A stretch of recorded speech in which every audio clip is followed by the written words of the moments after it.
Ok, começando então. Bom dia a todos. Meu nome é Daniel Tosini. E, bom, eu tinha uma apresentação um tanto quanto já estreita. Hoje eu vou então tentar adiantar algumas coisas. Mas, em primeiro momento, agradecer então o convite do grupo de professores que estão organizando a disciplina, do qual eu faço parte. Ronei, Verônica, Alex e Eduardo Barra. É um prazer aqui estar com vocês hoje. Bom, vou falar bem rapidinho sobre quem eu sou, para que vocês possam também saber o que vocês podem esperar de mim.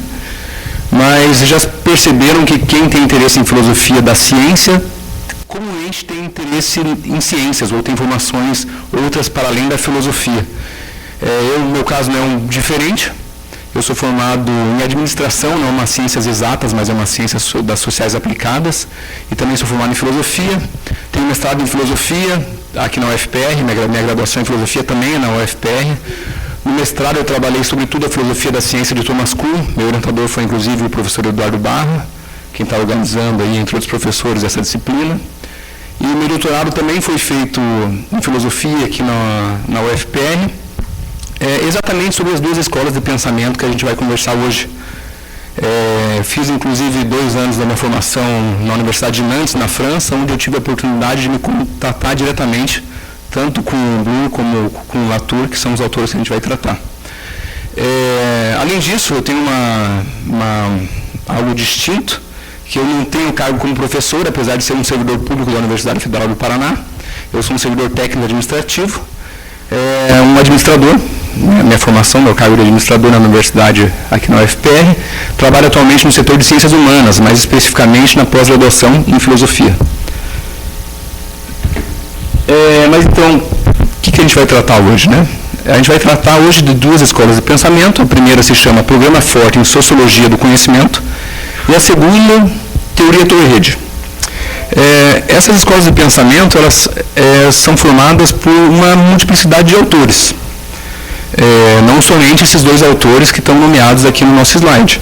No entanto, esses 2 autores, pode-se dizer, são os responsáveis, talvez mais importantes, ou talvez os mais que contribuíram para propagar essas ideias, né? Talvez os mais populares entre eles. Temos o David Bloor, pelo Programa Forte em Sociologia do Conhecimento. Eu vou falar mais Programa Forte em vez do nome completo, tá bom? E o Bruno Latour, do lado da Teoria Torre-Rede. Mas qual que é o interesse, né, de estudar esses 2 autores para a gente? Esses 2 autores, em comparação ao que vocês vinham estudando, eles traçam uma nova agenda de problemas. Eles começam a cuidar de questões um tanto quanto distintas do que vocês viram até agora. Sobretudo aquela primeira fase, aqueles primeiros autores que vocês viram nessa disciplina. O debate que eles colocam em pauta é sobretudo sobre como é possível compreender a ciência, né? O que a gente tem que fazer se a gente quiser entender a ciência. E, além disso, eles se focam, sobretudo na primeira fase desses 2 autores, qual que é a capacidade da sociologia para explicar a ciência. Ela seria capaz de explicar a ciência tal como outras áreas do conhecimento fazem, no caso, tal como a filosofia faz?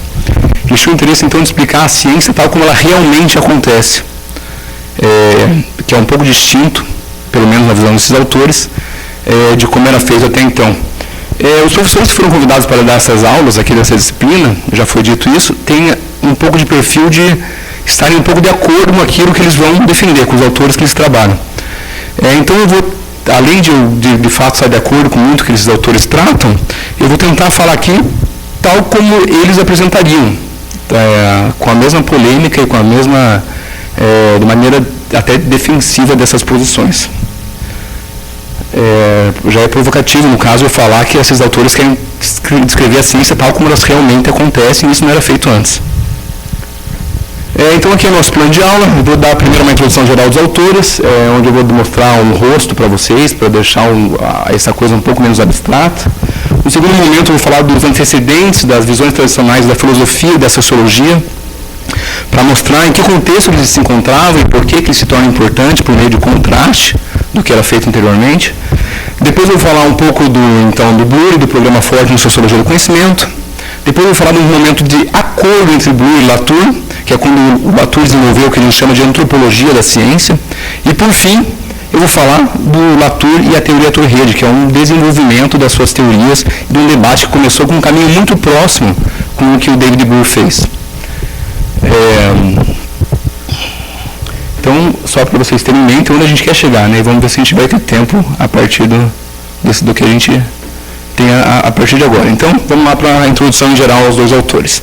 Nesse momento vai interessar menos a filosofia e o pensamento deles, mas mais, de fato, uma contextualização pessoal dos dois, tá bom? Esse aqui é o David Bloor, ele nasceu em 42, ele é inglês, apesar de ser conhecido pelo seu trabalho desenvolvido na Escócia. Ele ainda é vivo, diferente dos filósofos que vocês estudaram até agora, esses filósofos, sociólogos, pensadores que a gente vai estudar hoje são pensadores contemporâneos. Ele é graduado em filosofia e em matemática pela Universidade de Keele. Ele fez estudos em filosofia e psicologia experimental na Universidade de Cambridge. E ele também é doutor em psicologia pela Universidade de Edimburgo, onde ele foi professor, e é professor ainda hoje emérito, ele já aposentado. E a tese dele, por exemplo, se chamava isso, Discurso e Regulação do Comportamento, algo bastante voltado, de fato, para a psicologia.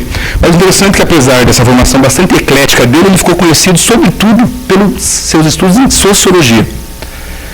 Não quer dizer que ele foi simplesmente conhecido pelos sociólogos, talvez ele tenha causado mais impacto entre os filósofos, de fato, apesar de seus estudos sociológicos. Ele trabalhou vários temas durante a vida, entre eles, no começo, sobretudo da sua carreira, bastante sobre o debate entre Karl Popper e Thomas Kuhn. Trabalhou bastante a filosofia de Wittgenstein e, por si só, a sociologia do conhecimento. É importante saber essas coisas porque, às vezes, você não conhece o autor específico, mas sabendo as influências que ele teve durante a sua carreira, e já leu, por acaso, quem sabe, o Wittgenstein, isso pode ajudá-los a compreender uma coisa ou outra já. Ele foi bastante influenciado, sobretudo por segundo Wittgenstein, para aqueles que conhecem esses termos, primeiro e segundo Wittgenstein. Esses são os livros, todos os livros que o David Bloor publicou durante sua vida. Ele está vivo ainda, não quer dizer que isso pode alterar, obviamente. O primeiro deles é o mais importante, é ele que dá o início aí do programa Forte, onde a gente encontra suas principais ideias dessa escola de pensamento. Ele tem 2 livros sobre Wittgenstein, a teoria social do conhecimento e regras e instituições Wittgenstein. Tem um livro sobre conhecimento científico, uma análise sociológica, que foi escrito com outros 2 autores ligados ao programa Forte, o Barry Barnes e o John Henry.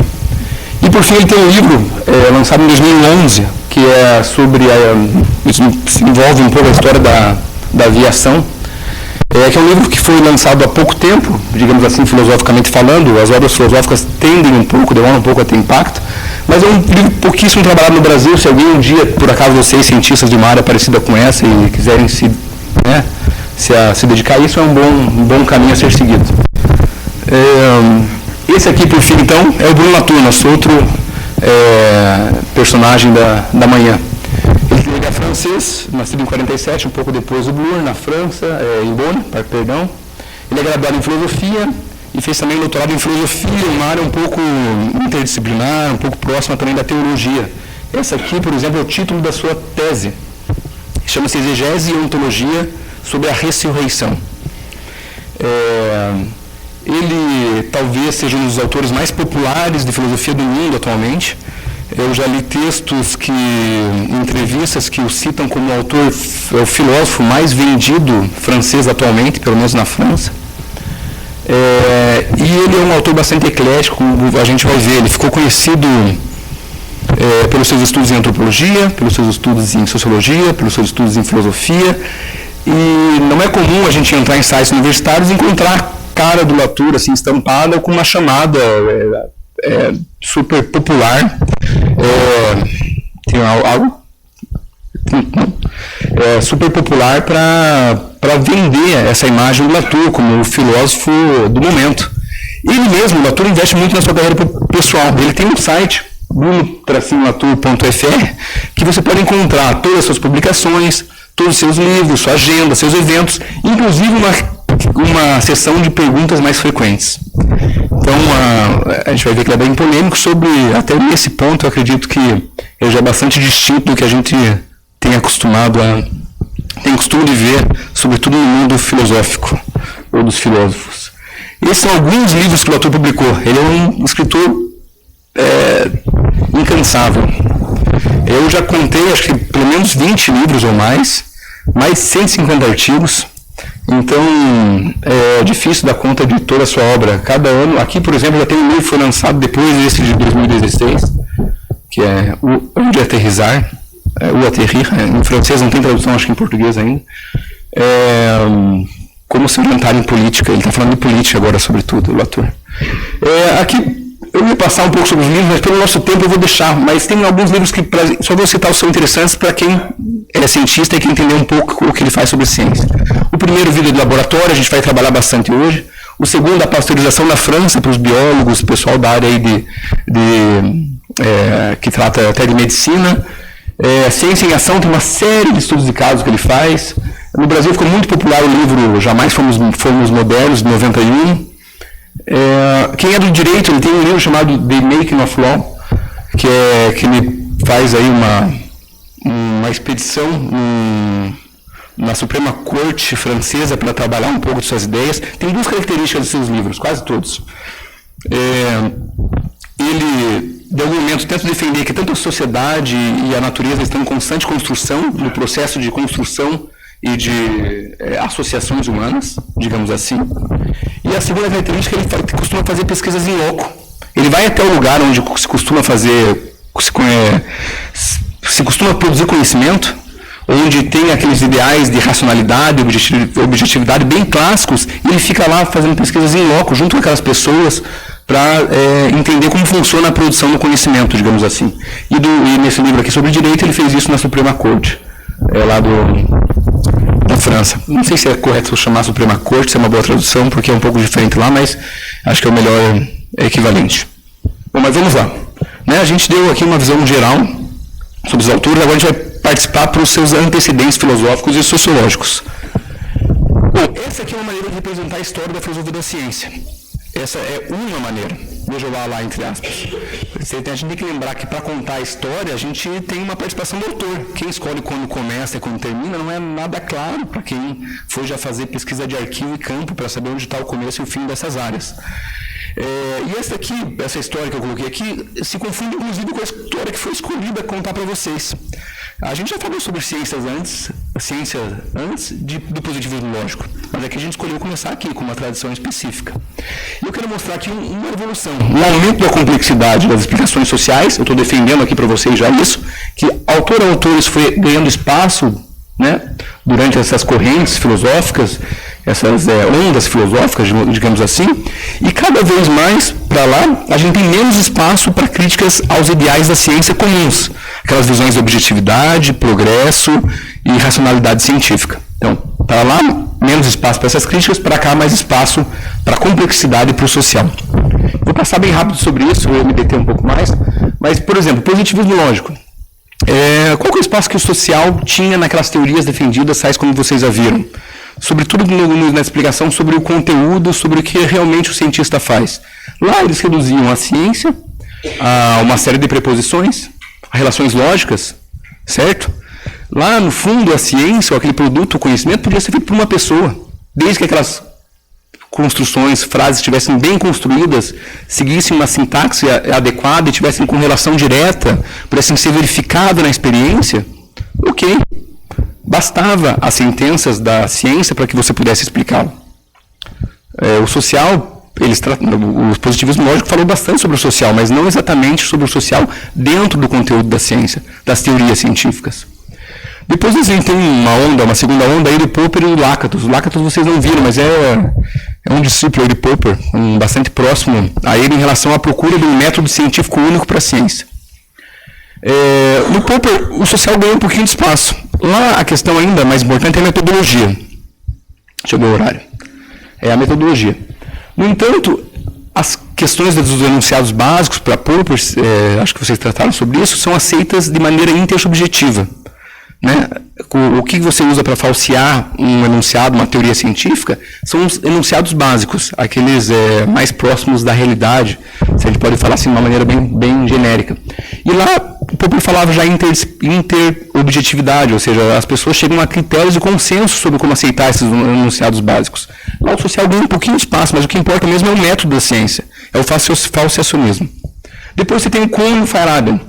Aqui o social já tem uma evidência muito maior. Não é à toa que esses autores foram criticados pelo seu subjetivismo, pelo seu irracionalismo na ciência e coisas do gênero. O principal conceito de Kuhn, por exemplo, é o paradigma. E como que a gente define paradigma, se não um conjunto de crenças, regras, valores e normas compartilhadas entre os cientistas?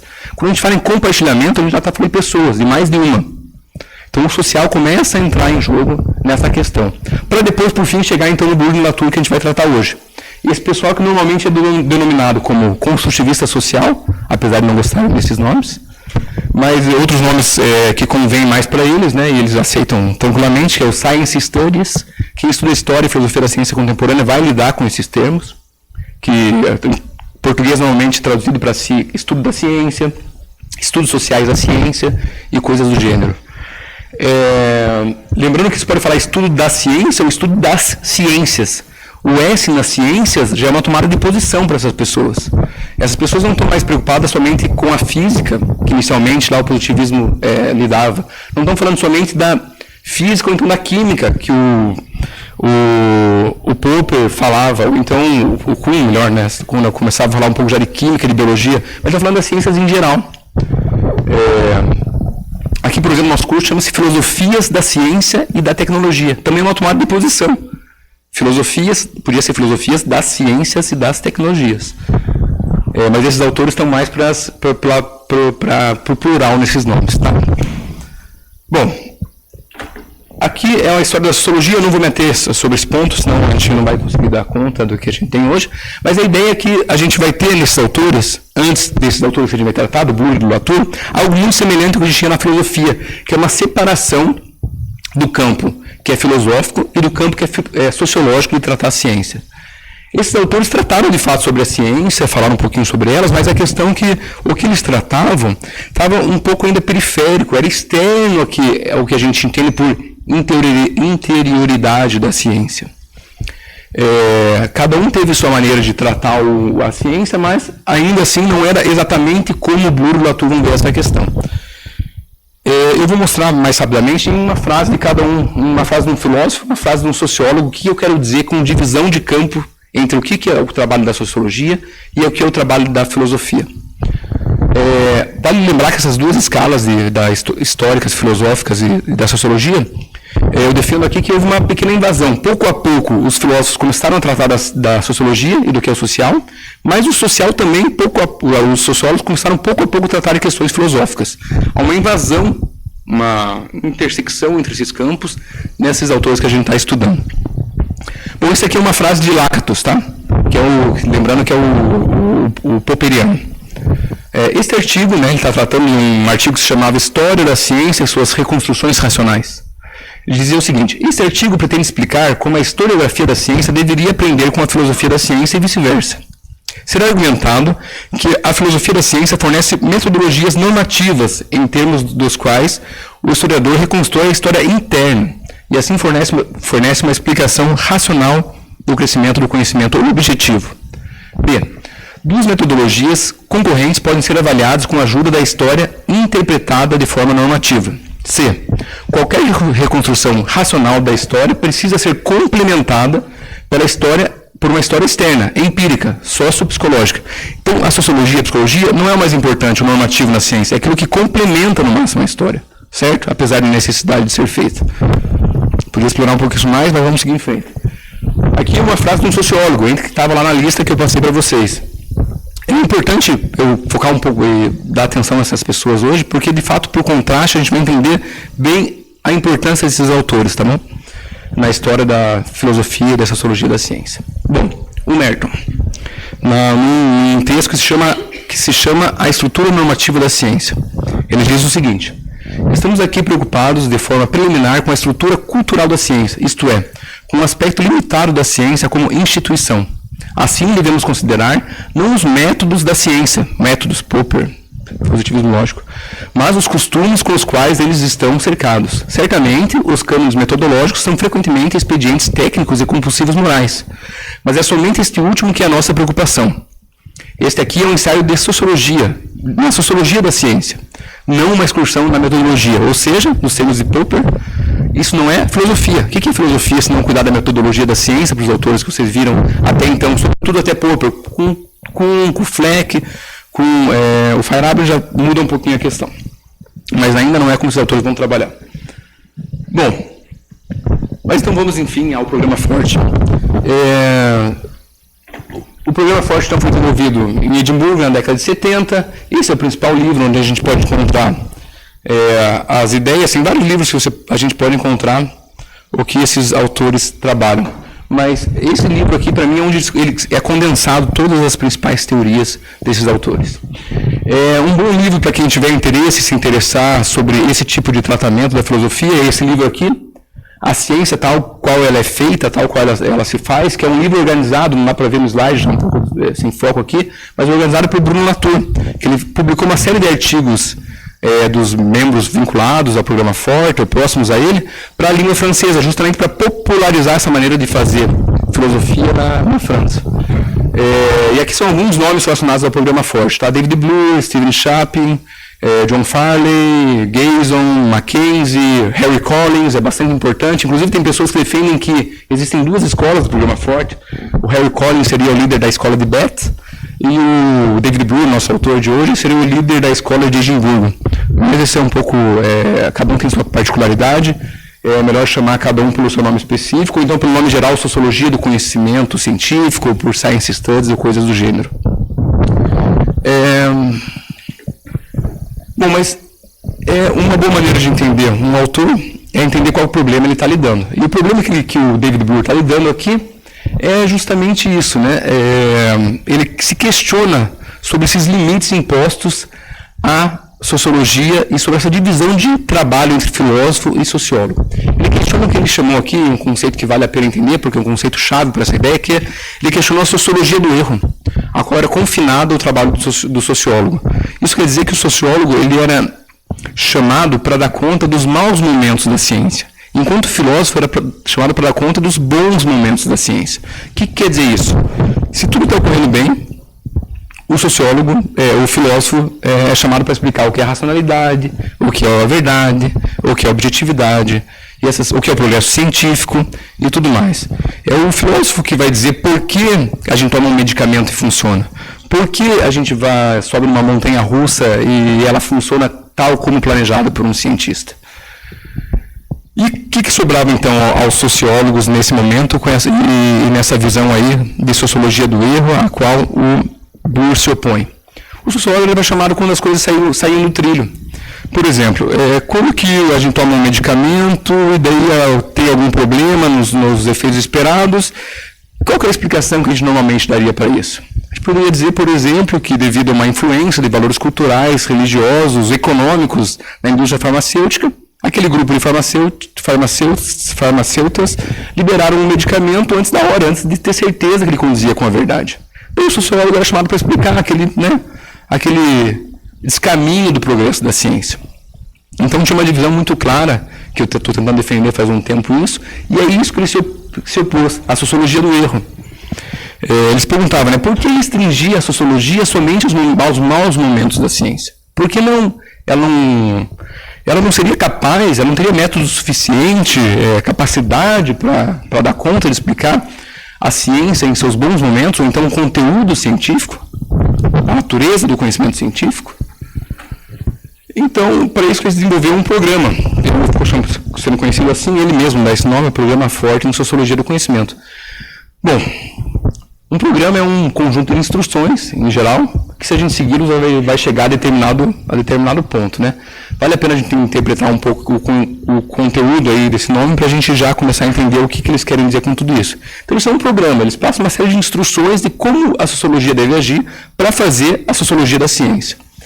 Eles são fortes, porque eles são robustos, capazes, eles se veem capazes, sem limites, digamos assim, para o seu método. Eles realmente acreditam que aquilo é capaz de ir mais longe em comparação até onde a sociologia, no caso, ia na explicação da ciência e da natureza científica. Eles lidam com a sociologia. Isso aqui eu não vou poder me ater, mas o conceito de sociologia e de social do Bloor é bastante amplo. Bastante amplo. Não importa o tamanho de comunidade, o número de pessoas participantes de um grupo, os interesses voltados àquele grupo, basta que a gente encontre um pouquinho daquilo de um grupo na ciência, basta para dar conta das ideias de Bloor. A gente vai ficar isso mais claro, eu acredito, com o passar aí dos slides. E já interessado no conhecimento. Conhecimento não mais como meramente proposições, tal como positivismo lógico, mas o conhecimento institucionalizado, aquilo que é compartilhado entre pessoas, certo? Ele nomeou uma série de princípios, eu não vou conseguir passar entre todos eles, mas eu vou passar nos principais. O seguinte, quando vocês pararam? Sim, para quem está nos acompanhando à distância, na hora de fazer o registro de presença, por favor. Certo? Que horas vocês comumente paravam para o intervalo? 10h30? Tá bom. Bom, então esses são os princípios. Lembra que é um programa, ele estabelece regras. Princípios, pode ser aquilo que está no começo, como pode ser aquilo que rege. Né? É o princípio de algo, aquilo que rege alguma coisa. Nesse caso, não é o começo, é o princípio. É o que rege, nesse sentido, é que o David Bloor estabeleceu. Bom, para você tratar o conhecimento de maneira sociológica, você tem que ter algumas considerações. O primeiro, você tem que considerar que ele é causal. Todo conhecimento tem causas. Nada surge ao acaso. A gente pode encontrar uma rede aí de relações entre as coisas. E entre essas causas, existe a causa social. Esse é o primeiro princípio, o princípio de causalidade. O próximo princípio, que vai ser importante para o David Bloor, é o princípio da imparcialidade. Deve-se explicar tanto a verdade quanto a falsidade, tanto a racionalidade como a irracionalidade, tanto o sucesso como o fracasso. Então, deve-se, a sociologia no caso, ou aquele que quer entender o conhecimento, explicar esses dois lados das dicotomias comumente voltadas para o conhecimento. Agora a gente vai para o princípio mais importante, vai ser importante que vocês se atenham a ele, que é o que vai dar o debate com o Bruno Latour. É o princípio de simetria, que diz o seguinte: os mesmos tipos de causas devem explicar tanto a racionalidade como a irracionalidade, tanto a verdade como a falsidade, tanto o sucesso quanto o fracasso da ciência. Isso significa o seguinte: se a gente acha um tipo de causa social, por exemplo, para explicar a falsidade, quando a ciência vai mal, a gente tem que saber que esse tipo de causa também está quando a ciência, em um momento de sucesso da ciência, quando a gente está lidando com a verdade. Se a gente encontra um momento que a gente vai considerar irracional na ciência e diz que tem uma causa social lá dentro, a gente trata isso de maneira simétrica igual, tanto um lado como o outro dessa dicotomia. A gente vai ter que mostrar que também tem uma causa social lá voltada para o conceito da racionalidade ou da irracionalidade, né? Depende de como a gente vê a questão, mas a questão é que os dois lados têm que ter os mesmos tipos de causa. E ele falou lá no princípio de causalidade. O conhecimento tem uma causa, entre elas a causa social. Entre elas, muitas pessoas interpretaram David Bloor falando que somente a causa social para todo o conhecimento, mas não.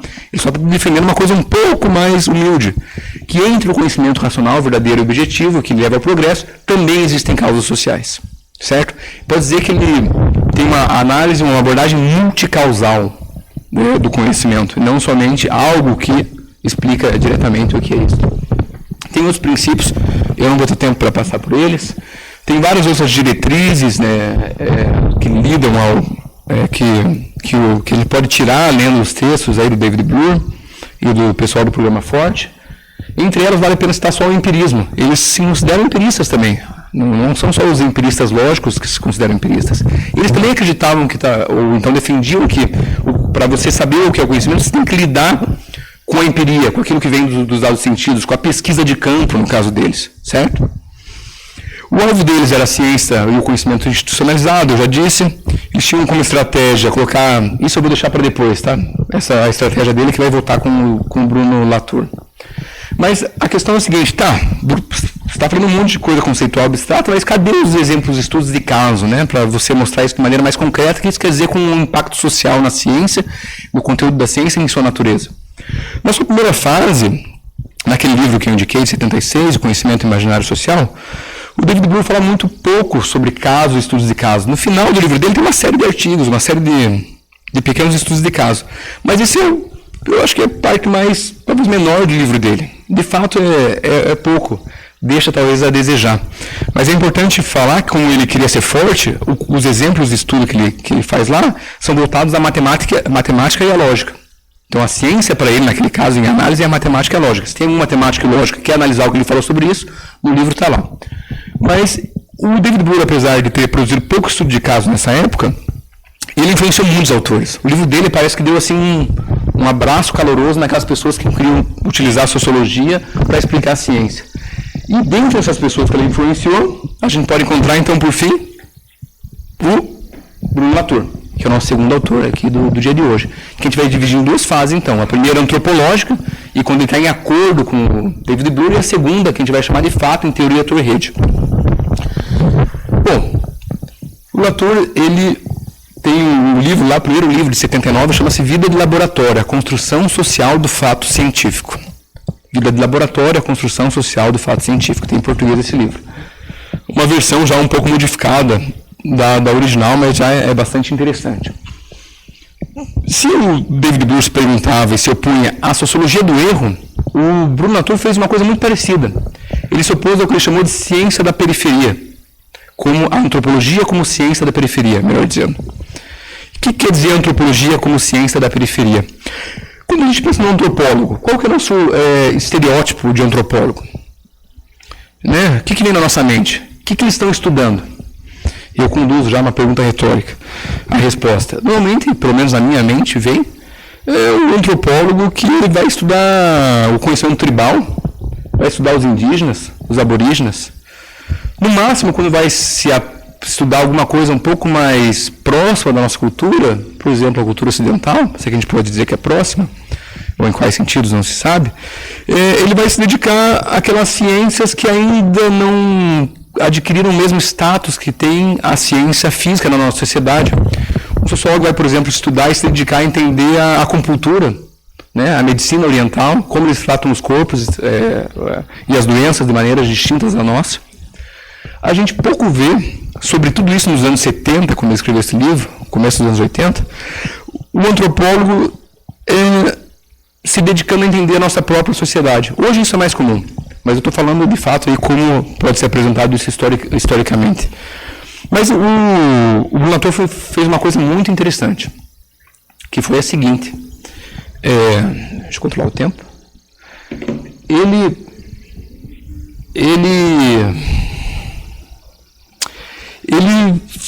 passou 2 anos dentro de um laboratório de neuroendocrinologia. Ele fez tal como um antropólogo faz com qualquer outra comunidade distinta da nossa, das modernas, digamos assim. Ele pegou uma cadeira, sentou lá num laboratório e ficou acompanhando o dia a dia do cientista, um caderninho de notas. Acaba de entrar no laboratório uma pessoa com roupa branca. Pessoa de roupa branca se dirigiu à sala da seção B, que eu nomeio seção B, onde há uma série de equipamentos, tubos de ensaio e companhia. 9h40. Entrou na sala, pessoa de calça jeans, sem uniforme comum, tal como os participantes da sala B. A pessoa se dirigiu a uma sala onde tem computadores, impressoras e passou o dia inteiro a telefonar para instituições governamentais e companhia. E foi isso que ele fez. Isso aqui é uma imagem, por exemplo, do livro dele que eu tirei lá. Que ele tenta, tal como faz o antropólogo, ele tentou descrever lá como que era o laboratório. Né? Tem uma parte que entra animais, tem uma parte que cuida da fisiologia, uma parte que cuida da química, no meio tem uma parte A que cuida das questões administrativas, que entram e saem e-mails, entram e saem contatos com órgãos governamentais. Tem uma parte que entra as questões energéticas, né, de energia e tudo mais. E um livro, para quem é da área de biologia e da neuroendocrinologia, digamos assim, é um livro muito interessante. Sugiro aí, caso tenha alguém de vocês por aqui, caso não conheça já. E o interessante que ele mostrou, mas de novo, né, cadê então, né, assim como Bloor se perguntava como aplicar a sociologia ao conhecimento, ao conteúdo da ciência, e o Latour falava o mesmo, temos que aplicar sim a sociologia, mas não só a sociologia, a antropologia também para entender a ciência, e não só o que é periférico à ciência, mas o dia a dia, o conteúdo da ciência. Mas como que ele fazia isso? Ele anotou e observou não só o comportamento diário, mas periférico, de fato, como eu descrevi agora, a pessoa entrando, no laboratório, mas também os debates científicos. Ele acompanhava aquilo. E ele tentava mostrar como um fato científico pode ter uma vida muito rápida e dinâmica, como ele pode nascer e morrer. Fato científico num sentido bem amplo. Quero dizer aqui, por exemplo, quem de vocês já não viveu uma experiência de estar com o seu orientador, jogar uma ideia e somente pelo olhar do orientador como resposta, você já abandona aquela ideia como possibilidade de segui-lo, não é verdade? Aquilo lá poderia ter sido um fato científico. Né? Poderia ser um dia, se você trabalhasse naquilo, de fato ser compartilhado entre a maioria dessas pessoas, a maioria do seu grupo, né? Científico ao qual você pertence. Mas isso bastou, um olhar do orientador, né, um pequeno gesto que você só pode entender e compreender, acompanhando o dia a dia do cientista, bastou para ele entender e explicar um pouco como funciona a dinâmica da construção do fato científico. E ele usou um termo muito interessante, que existem disputas agonísticas dentro do laboratório. O que é uma disputa agonística? Esse termo, se não me engano, vem da área da biologia, que cuida dos animais, né? Explica o comportamento dos animais. Quem já não viu uma briga entre, por exemplo, duas aranhas, na qual nenhuma delas se encosta?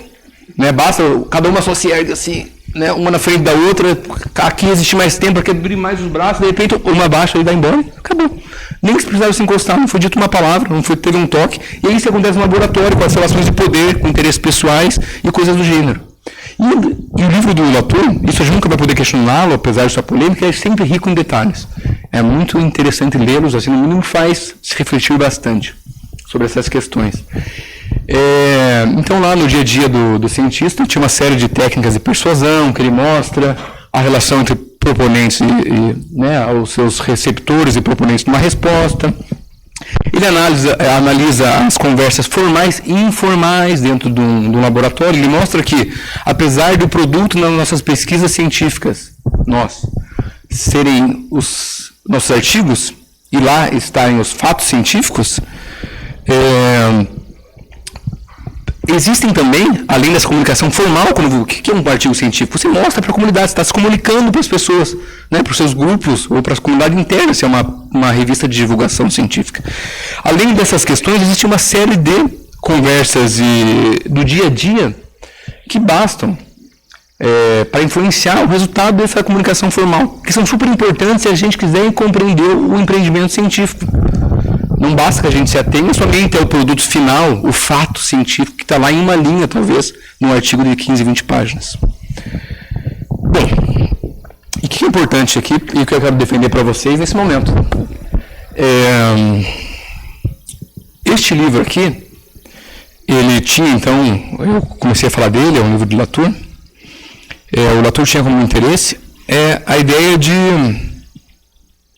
aplicar também, tal como fez David Bloor, as ciências sociais ao conteúdo da ciência. Aqui a gente falou um pouco mais claro do que eu falei com detalhes em relação ao David Bloor, como isso se passa na prática. Mas o que eu quero defender aqui é que o livro de Latour, de algum modo, ele foi feito para corroborar os princípios do programa Forte. Lembra que eu falei que o David Bloor influenciou várias pessoas? E o Latour também? A epígrafe do livro de David Bloor, na primeira versão, depois isso foi inclusive extinta em algumas versões, diz o seguinte: era uma frase de Bloor, dizia ele: se a sociologia não pudesse ser aplicada de forma completa ao conhecimento científico, isto significaria que a ciência não poderia se conhecer cientificamente. Tem uma série de coisas que eu poderia comentar, mas vamos deixar. Mas o que é mais importante, assim, a epígrafe do livro de Latour era uma frase de Bloor, do livro de 76, que é o Conhecimento Imaginário Social, sobre o qual eu falei até agora. E também lá no meio do livro dele se encontra coisas do gênero como isso aqui. Ele diz, se o processo de construção social pode ser demonstrado para um fato de aparente solidez, nós sentimos que isso providenciaria um notável argumento para a viabilidade do programa Forte em sociologia da ciência. E então, acho que, pelo menos pelo que a gente tem de citação, a gente pode dizer que, nesse momento, ambos faziam parte do mesmo programa, certo? Ambos estavam com as mesmas ideias em mente.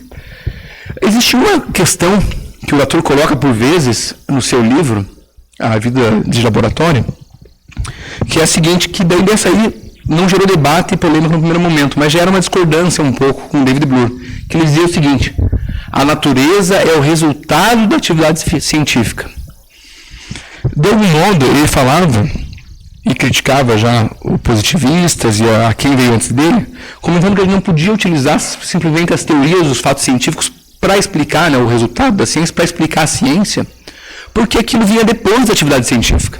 A gente não pode usar um fato, o conceito de natureza, vou deixar ainda um pouco amplo isso aqui, para explicar a atividade científica, porque ela é o resultado, ela é o efeito de tudo isso que está acontecendo no laboratório, tudo isso que está acontecendo num grupo social, em determinada comunidade. Então, a natureza fica como aquilo que é o produto da atividade científica, e não o que vem antes, não é o que ela está tentando explicar. Né? Normalmente a gente compreende o cientista numa visão tradicional, aquele que explica o que é a natureza, o que é o mundo. Mas ele está falando uma coisa bastante polêmica aqui. A natureza é o resultado da atividade científica. Isso muda um tanto quanto aquilo que a gente entende pelo que a gente faz, pelo que nós cientistas fazemos. Bom, eu corri bastante, eu já falo rápido. Falei mais rápido ainda do que o normal. Mas acho que eu cheguei num ponto, hein? São 10h25. Certo? Podemos parar agora, nesse momento, a não ser que vocês tenham questões de 5 minutos sobre essa parte, e aí eu vou voltar em seguida para tratar, então, do começo de discordância entre os dois autores. Tem alguma pergunta para esse momento? Lembrando que eu não sei como vai funcionar, tem pergunta lá. Ele faz a pergunta e eu repito aqui, é melhor, né? Tá bom. Tá bom.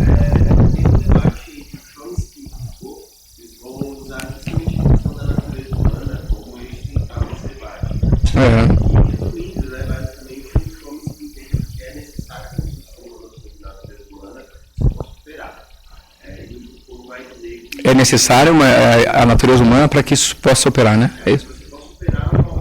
Ok, ótimo. Existe uma estrutura inata de produção de conhecimento para Chomsky, é isso? Tá. Ele vai justamente questionar a noção de natureza humana como um conceito datado, né? Que tem início, meio e fim. Então, ele, na verdade, vai transformar o conceito de natureza humana numa coisa, sei lá, que na verdade não tem tanto sentido.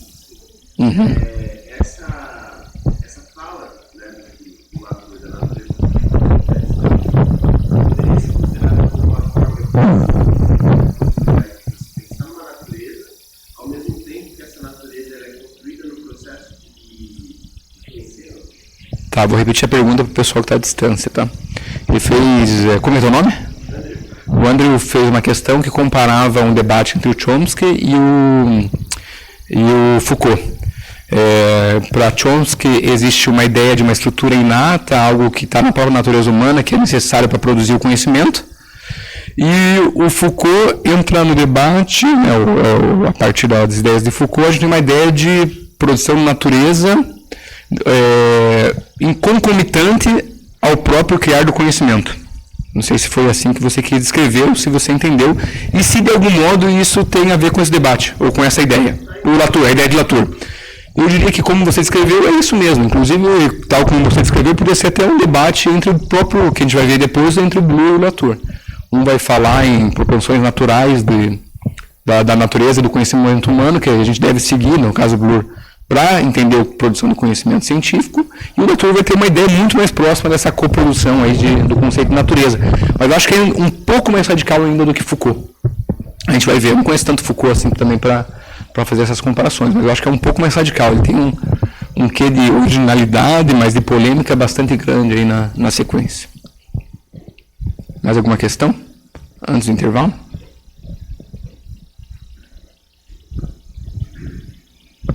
Chega? Bom, obrigado. Voltamos então em quanto tempo? 20 minutos?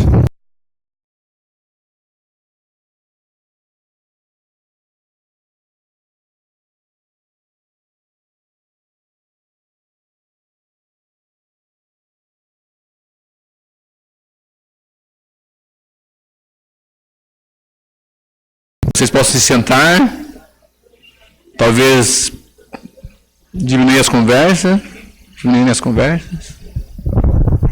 certo? Beleza. Bom, então qual que é o cenário que a gente viu até aqui?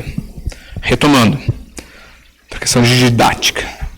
A gente tratou de duas escolas de pensamento, programa forte de Sociologia do Conhecimento e Teoria Torrede, voltada sobretudo a dois autores, David Bloor e o Bruno Latour, respectivamente, para líder de cada uma delas.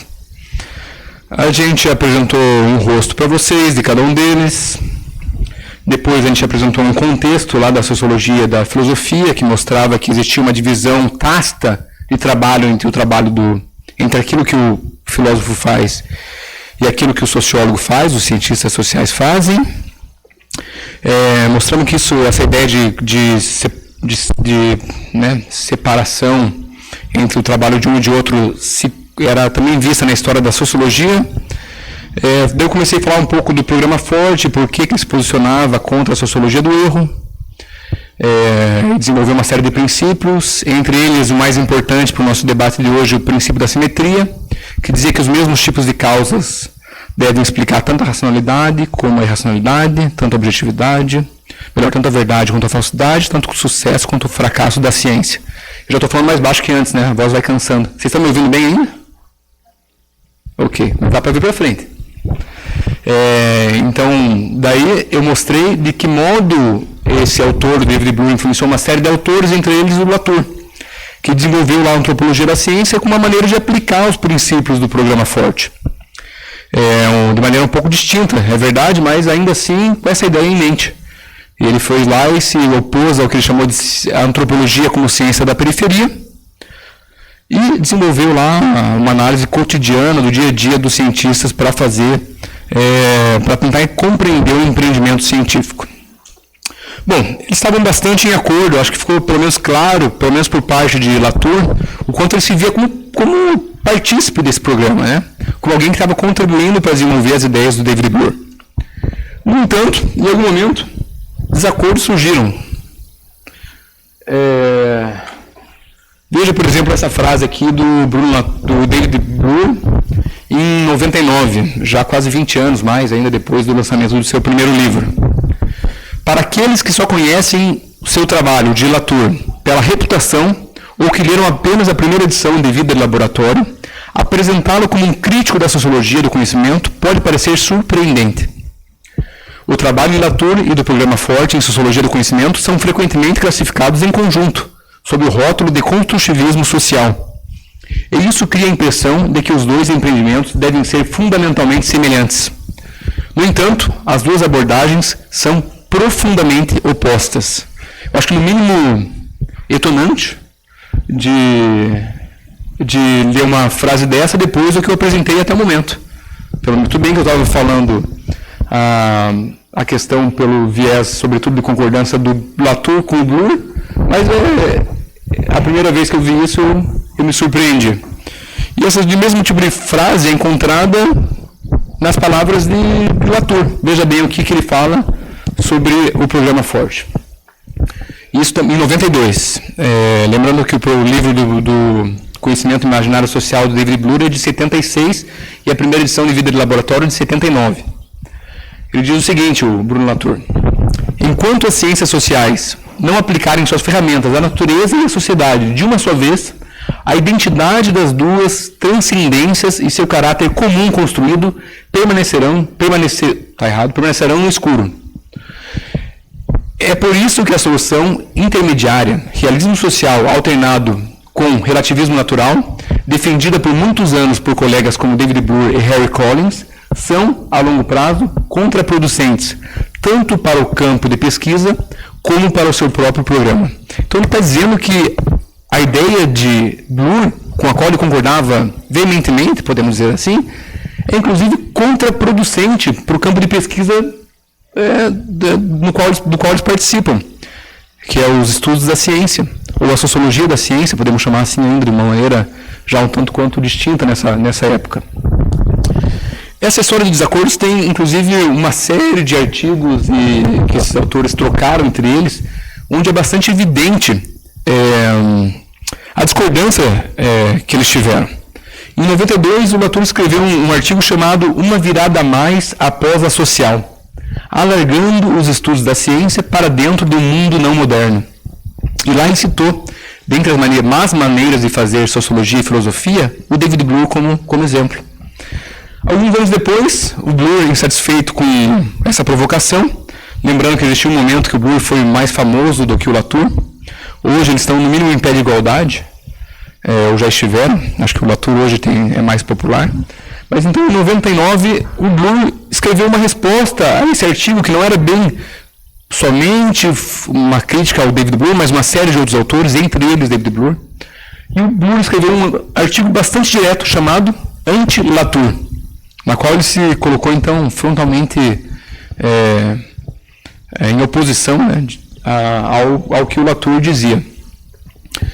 Entre as suas críticas aqui, ele classificou o Latour como entre aquelas pessoas que pior o entenderam, ou que jamais que mais causaram dano ao campo dos estudos científicos, pelo fato de ele ter ensinado o pensamento do David Bloor durante anos na universidade. Ele falou que o prejuízo não podia se calcular, incalculável.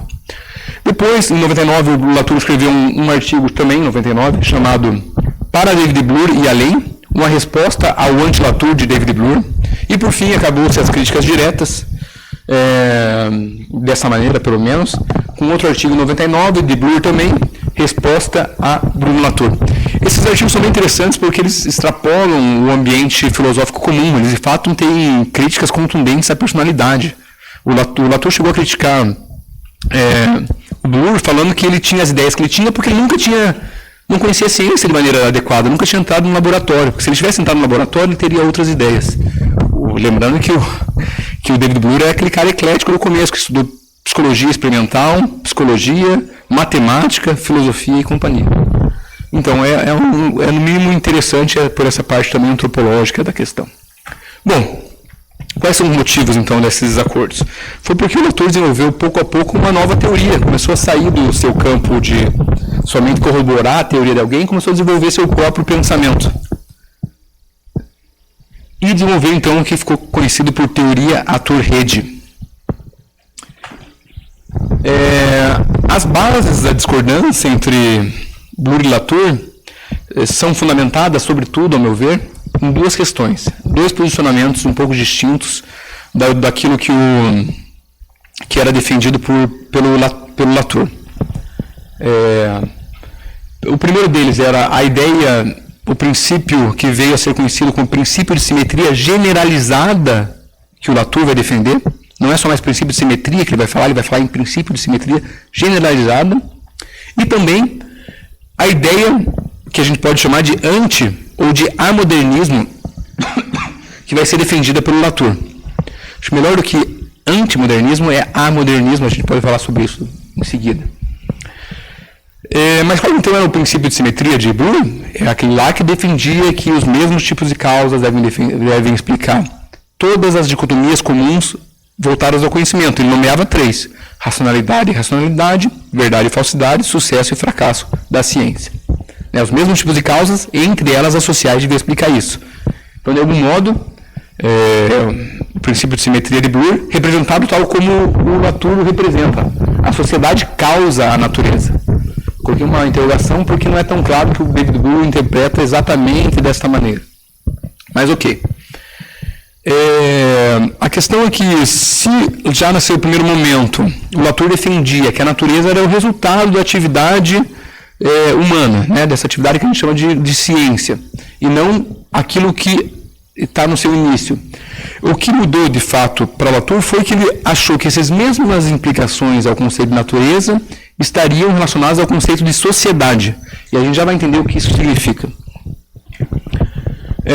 Uma boa maneira de traçar. Então, vamos começar o princípio de simetria generalizada e a ideia de amodernismo de Latour. Elas se confundem um pouco com o desenvolvimento de sua história, desses conceitos. Mas eu vou tentar representá-los de modo mais esquemático, uma e depois outra, tá?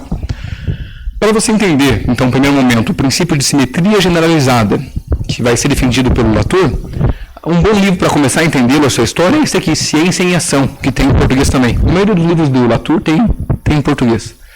Ele é um autor bastante traduzido aí para diversas línguas.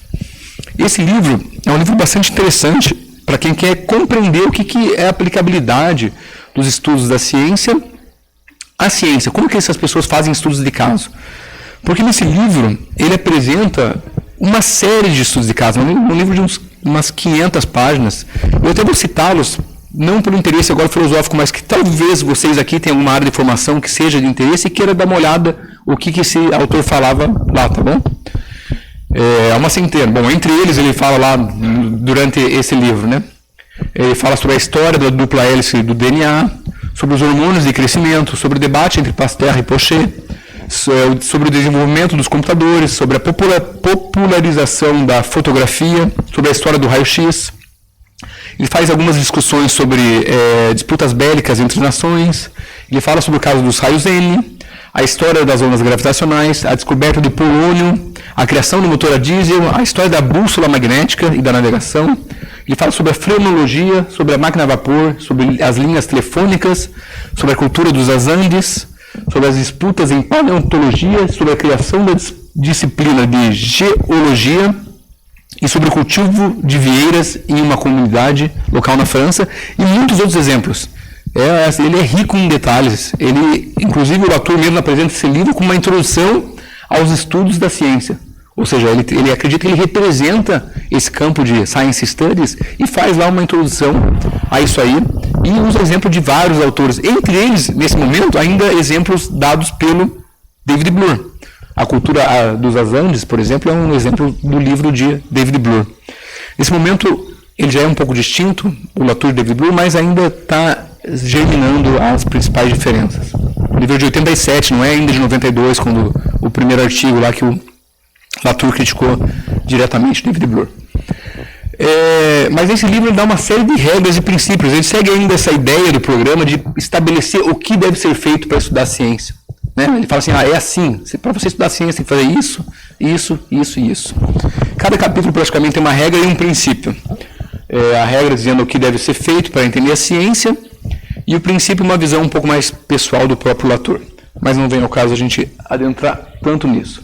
Bom, eu tenho falado aqui sobre Science Studies e aqui eu coloquei um slide para tentar clarificar um pouquinho o que é isso. Né? Eu falo a todo momento, né, estudos científicos, Science Studies, que é isso que esses autores consideram que eles estão fazendo. Para quem estuda a filosofia da ciência contemporânea, é muito difícil em algum momento não se debater com esses termos, até para quem tem só interesse paralelo, não realmente do profissional da filosofia. Mas existem vários termos que representam isso. A gente pode encontrar os Science Studies, estudos da ciência, estudos das ciências ou estudos sociais da ciência, lembrando que sempre o plural lá nas ciências pode vir ou não vir. Tem gente que vai chamar mais posteriormente estudo da ciência, tecnologia e sociedade e coisas do gênero.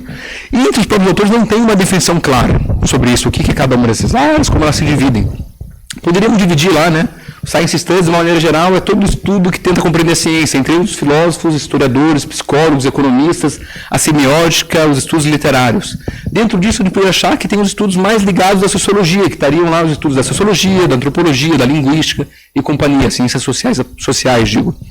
Depois, dentro disso, a gente podia encontrar ainda a sociologia do conhecimento, como os autores franceses chamam as novas sociologias da ciência, que estaria o programa Forte, o pessoal do Harry Collins, que eu já citei, ou mesmo talvez a teoria Torrede, com algumas aspas, devido a essa questão da sociologia que vai se alterar pelo Latour. Mas eu dei uma definição aqui direta, tá? Para quem quiser, ou como eu entendo. Isso aqui é bastante artificial, eu não concordo com isso. É só uma maneira de tentar organizar as coisas. Mas uma definição do que a gente está estudando de Science Studies, que eu cito a todo momento, é a seguinte.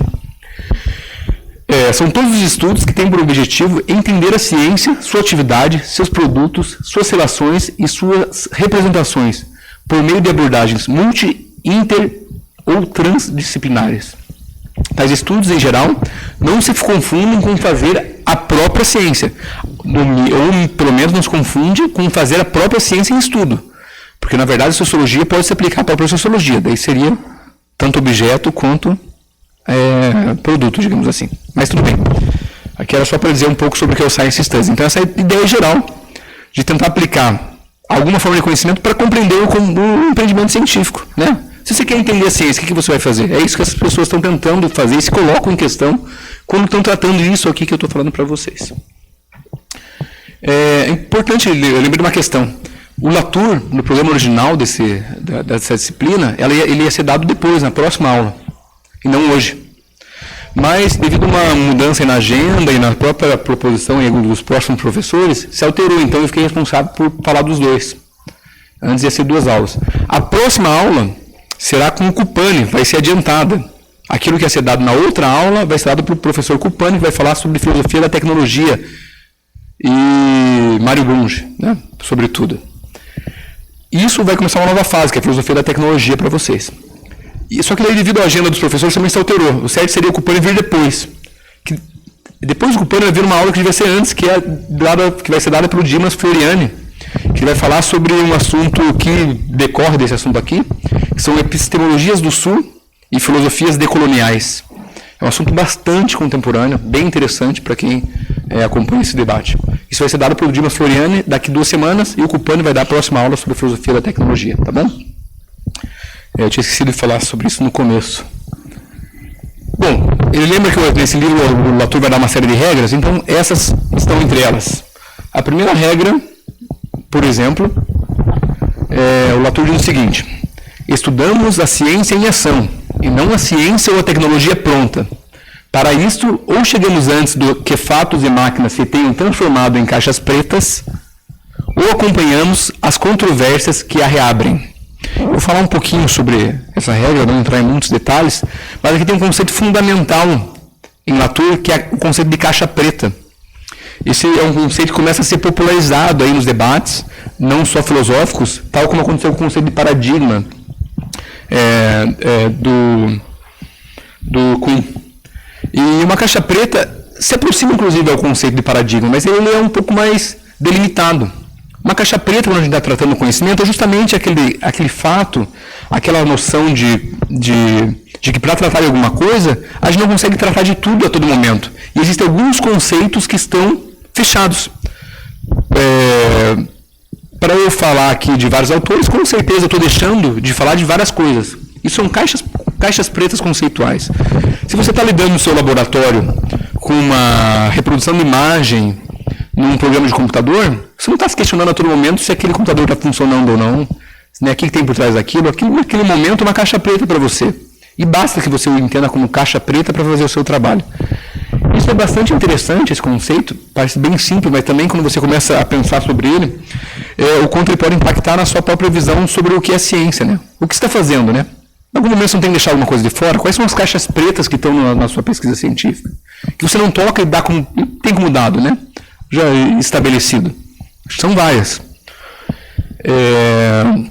Inclusive, para quando você tem interesse, eu quero estudar ciência, quero entender alguma coisa, o que eu posso estudar?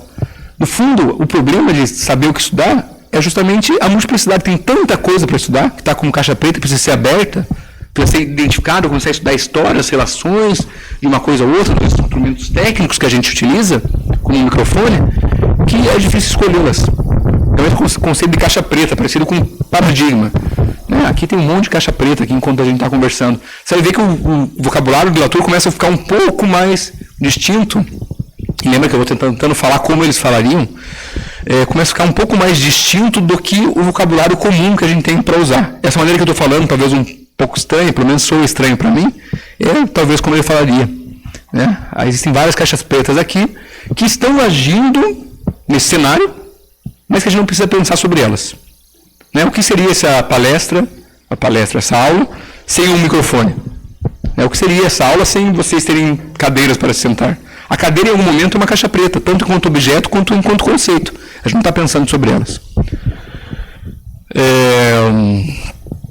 Bom, aqui tem outro ponto, o acompanhamento das controvérsias. Né? Para estudar a ciência, a gente tem que acompanhar controvérsias. Isso aqui começou, sobretudo, com Thomas Kuhn.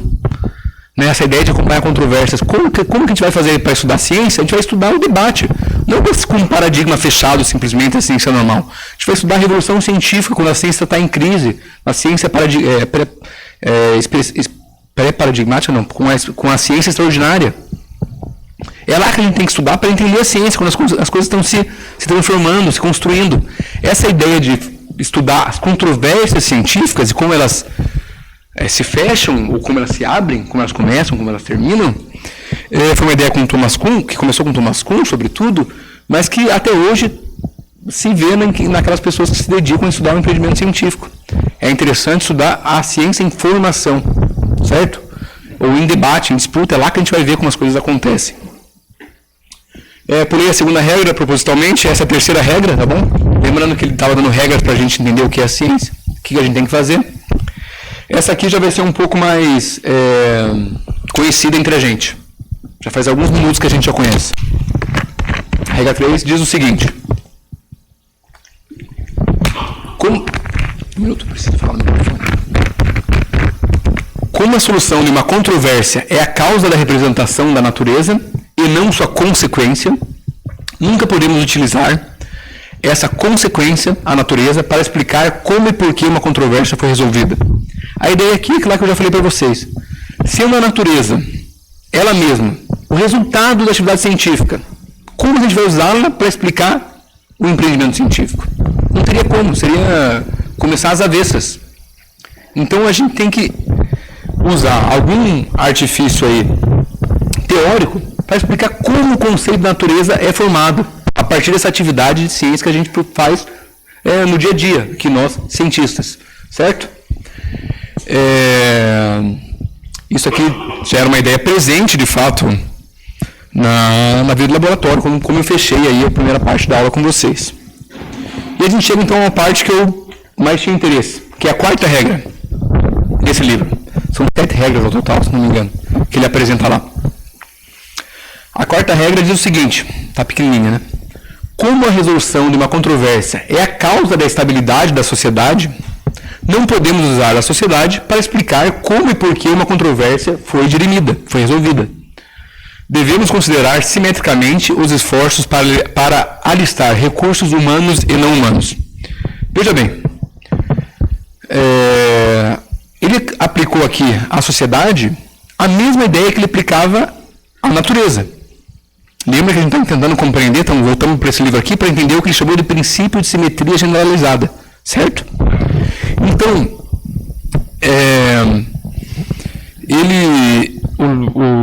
o Latour tenta mostrar então que a gente não pode usar a sociedade tal como o programa Forte sugeriu para a gente compreender o empreendimento científico, porque o conceito de sociedade é o resultado disso que a gente está fazendo. E ele chegou a essa conclusão acompanhando o dia a dia dos cientistas. Ele falou assim, tem uma falsa ideia aí de estabilidade entre conceitos, tanto daquilo que é a natureza, das nossas teorias científicas que tratam do mundo, como daquilo que é a sociedade, os interesses e grupos científicos que estão formando, não só grupos científicos, mas grupos em geral, comunidades que estão participando desse processo de construção do conhecimento ou da realidade.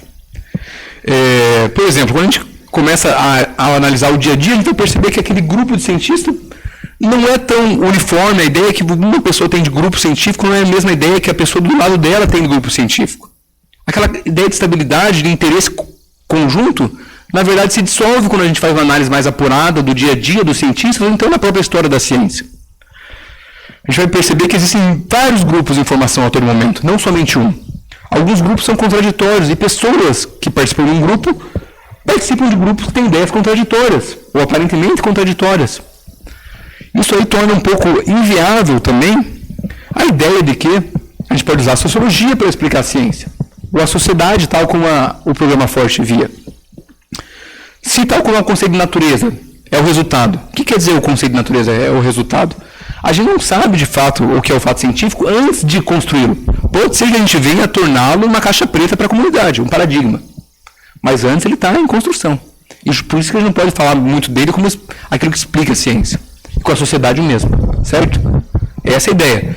Começa talvez a ficar um pouco menos intuitivo a ideia de Latour, mas acho que dá para entender pelo menos o que ele quer pensar, concordemos com ele ou não. Aqui teria como princípio, então, de novo, de simetria de Bloor, que segundo Latour teria um social reificado, um social coisificado, reificado, tão estável que parece que está lá como firme e constante, como se aquilo não mudasse. Mas aquilo muda a todo momento. Existe uma complexidade que a gente tem que dar conta, que se a gente quer realmente entender o que está acontecendo, a gente vai levar em consideração que isso está mudando a todo momento. Então a gente tem uma ideia de social reificado, e outras causas eu coloquei aqui, entre colchetes, porque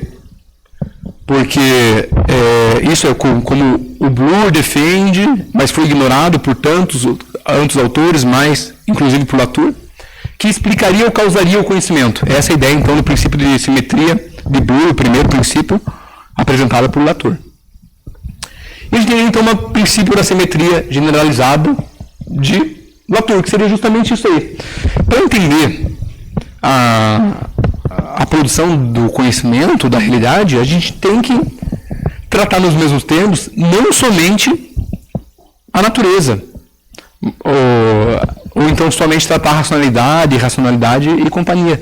A gente tem que tratar nos mesmos termos a natureza e a sociedade. A gente tem que tratar simetricamente isso. Por isso uma simetria generalizada. Não pega somente a ideia de tratar irracionalidade, racionalidade, verdade, falsidade, sucesso e fracasso pelas mesmas causas. E sim tratar nos mesmos termos, tanto a natureza e a sociedade. É mais amplo. É maior do que aquilo que o David Bloor defendia. Ele precisa um pouco de abstração para começar a entrar nisso aqui, tá? Esse é o princípio de simetria generalizada. Um dos dois motivos que eu tinha citado de por que os dois estão em discordância. O outro motivo, sobretudo, é a ideia de amodernismo, ou antimodernismo, mas melhor é amodernismo, do Latour. Que é essa amodernismo, então? É outro conceito que vocês vão ter que, então, entender para compreender, para me acompanhar aqui hoje, ou para entender um pouco melhor o pensamento de Latour, que no fundo é esse o nosso objetivo aqui. É a seguinte: existe uma Constituição moderna, segundo Latour. Essa Constituição moderna pode receber vários nomes. Constituição moderna, acordo modernista ou expressões similares. Ela é mais ou menos a ideia que, segundo Latour, permeia todos os autores que a gente estudou até hoje, ou a maioria deles. Que é que a gente tem de um lado a natureza, de um lado a sociedade. Certo? Né? A sociedade se contrapõe à natureza. Existem várias maneiras de apresentar essa sociedade e natureza. O comum, inclusive, na filosofia, fala em sujeito e objeto. Existe um sujeito e um objeto, e uma relação entre eles. A gente pode falar de natureza e sociedade, pode falar de cultura e ciência, conhecimento e crença, mente e coisa, teoria e mundo. Sempre tem algo que é do sujeito e algo que é do objeto. Ou algo que é da natureza, ou algo que é da sociedade. Isso é o acordo moderno, não o amodernismo, tá? Isso é o que o Latour vai criticar, como meio explicativo para entender a realidade e o conhecimento. Bom, e a gente podia até fazer uma experiência aqui especulativa de onde... essa é uma maneira de representar, tanto lá contra um contra o outro, como o polo do sujeito de um lado, uma linha aqui, e o polo do objeto de outro, certo? Podia até se especular onde ficariam os filósofos, né, que tentam falar da relação entre eles dos que a gente estudou até agora. O positivismo lógico, por exemplo, poderíamos, se a gente pegar uma visão estereotipada deles, podemos colocar eles perto do polo do objeto. Tudo que eles falam de conhecimento está aqui. Não precisa muito do sujeito participar daquilo. São sentenças. Tudo bem, a gente precisa construí-las, mas elas bastam por si. Elas são a representação, elas são verificadas na experiência. Né? Elas são encontradas, aquelas sentenças, na experiência, elas são verdadeiras. E a relação entre uma coisa e outra, o conhecimento é muito mais aqui. Se a gente pegasse, por exemplo, o Popper, que tratou do método, mas ainda falou lá um pouquinho da participação na sociedade, definindo o que são as premissas básicas, né, os enunciados básicos, para falsear um enunciado. O Popper, aquele cara da metodologia, do falsacionismo. Talvez não tivesse tanto aqui, estaria um pouquinho mais para cá, assim. Né? Mas tem uma participação do objeto, uma participação do sujeito, que se relaciona. Se falasse do Kuhn e do Feyerabend, pelo menos na sua visão geral, como as pessoas os veem, eles estariam bem do lado do sujeito. Não é à toa que eles foram criticados por serem subjetivistas, até irracionalistas, certo? E essa, então, é a visão moderna que o Latour vai criticar. Diga. Tá bom. Para o pessoal à distância, então, é o momento de registro de presença. Certo? Essa é a Constituição moderna, então, a qual o Latour vai se opor e vai criar o que ele pode chamar, então, de amodernismo como recurso explicativo daquilo que é realidade ou daquilo que é o conhecimento. Então, você começa a falar realidade e conhecimento, não só mais conhecimento que nem a gente falava antes, tá? É proposital, a gente já vai entender por quê. Bom, existem algumas pressuposições dessa maneira de entender o mundo, da maneira moderna de entender o mundo. A primeira delas é o seguinte: o polo do objeto serve como garantia de que o mundo do conhecimento não seja feito pelo homem. Existe algo do conhecimento que a gente não se envolve. 2. O polo do sujeito da sociedade serve como garantia de que o conhecimento seja feito pelo homem. Que alguma coisa a gente está fazendo nesse conhecimento, né? O conhecimento não está aí também voando aí no ar, né? Digamos assim. Existe o terceiro, que é um pouco paradoxal, a terceira pressuposição do acordo moderno, que diz o seguinte: Ao mesmo tempo que se defende que o conhecimento deve ser a junção entre os dois polos, sustenta-se a separação completa entre eles. O que é o trabalho daquela pessoa que quer entender o que é o conhecimento? É tentar fazer um trabalho de depuração. Isso aqui na teoria científica, não, isso aqui é social, isso aqui é pessoal, isso aqui tem a ver com o psicológico de alguém, mas isso aqui não, isso aqui condiz com a natureza, essa teoria aqui corrobora os fatos, né, os fatos a corroboram, isso aqui tá sozinho, né? Mas ao mesmo tempo que a gente sabe que isso acontece, que a gente precisa produzir o conhecimento, a gente tem a ideia de que existe uma coisa separada. Então fica num trabalho, segundo o Latour, um pouco esquizofrênico, de tentar a todo momento fazer um trabalho de depuração, o que é para lá, o que é para cá. Esse microfone, ele é natural ou ele é social? Ele faz parte da natureza, ele não depende de mim, mas ao mesmo tempo ele não existiu sem mim. Então a gente tem que entender um pouco o que é e o que não é. E daí, se o Latour então propõe um amodernismo, ele decide que ele tem que abandonar um desses pilares. Se ele abandonasse o primeiro, ele ia cair, né, o polo como o objeto, né, como garantia do conhecimento, ele ia cair no construtivismo social, que ele não estaria de acordo, né, porque de fato nem tudo é construído socialmente, digamos assim, deixar no ar assim essa frase. Se ele abandonasse o segundo, a questão do papel do homem na produção do conhecimento, a gente cai numa ideia de realismo ingênuo, realismo radical, digamos assim. Só o que existe são só da natureza. Praticamente não há participação do humano, não há participação do humano nessa produção. Então, para não cair nem no construtivismo, nem no realismo radical, ele abandonou o segundo polo, que existe uma distinção entre essas duas coisas. E, então, veja bem, ele está falando seriamente isso. Ele não está falando que a gente deve, então, achar um meio termo, uma participação um pouco de um pouco de outro. Não existe a distinção entre sujeito e objeto para você tratar o conhecimento. Porque tudo, de algum modo, é sujeito e objeto ao mesmo tempo. Já tem um problema quando eu falo sujeito e objeto, já está separando, mas ele até cria um novo vocabulário que trata de humanos e não humanos para tratar disso. Para tentar dar conta dessa complexidade que ele quer dar. Certo? Então ele abandona, não existe mais essa distinção. E é isso que é o amodernismo que a gente vai tratar, que o Latour vai tratar como forma de entender o conhecimento. E ao abandonar, o nosso papo começa a ficar bem mais abstrato agora, né? Bem mais filosófico, mas para entender essa parte do Latour, é um pouco importante que a gente passe por isso. Deixa eu ver quanto tempo eu tenho. Tá. Seguinte, se a gente abandona, então, a distinção entre sujeito e objeto, para entender o conhecimento, não existe mais teoria e mundo, existe algo, junto, ao mesmo tempo. O que acontece? Então, a gente pode listar pelo menos 5 consequências. Primeiro, a ausência da divisão entre natureza e sociedade, certo? Não tem mais a distinção. O que existe é natural e social ao mesmo tempo. Isso aí vai ter um impacto fortíssimo para a filosofia, que é a ausência de distinção entre epistemologia e ontologia, ou metafísica. Lembrando que a epistemologia trata sobre o que conhecemos, ou sobre como conhecemos. Teoria do conhecimento, epistemologia. A ontologia trata sobre o que há, o que existe. Como as pessoas chamam de metafísica. Para a filosofia, isso tem um impacto brutal. O que você tem é uma ausência, então, de separação entre o que conhecemos e o que é. Entre epistemologia e ontologia. Certo? Eu até uso um termo para tratar Latour, que ele trabalha com um negócio que chama de geneontoepistemologia. Mas, se for o caso, a gente fala um pouco sobre isso. Segunda consequência. A natureza e a sociedade agora são algo causado. De fato, a gente pode ter um momento que a gente vai falar sobre natureza e sociedade. No final dessas associações, dessas discussões que a gente tem sobre ciência, tem um momento que aquilo vira caixa preta, mas nunca como algo estável, para sempre, definitivo. Então, isso aqui, o ponto 2, a natureza e a sociedade como algo causado, é justamente o princípio da simetria generalizada, que é o que vai diferenciar ele lá do Bloor, que é algo a mais, ele trata as coisas de maneira simétrica, de maneira mais forte do que o Bloor. Terceiro princípio, a existência de quase objetos ou quase sujeitos. Você não tem mais sujeito. Então você tem um quase objeto ou quase sujeito. Que eles não são nem natureza, nem sociedade. Vou deixar um pouco essa parte de lado, se for caso a gente converse um pouco sobre isso. A gente tem uma amplitude da noção de historicidade. Não tendo nem sujeito nem objeto, a gente tem atuantes, a gente tem coisas que atuam.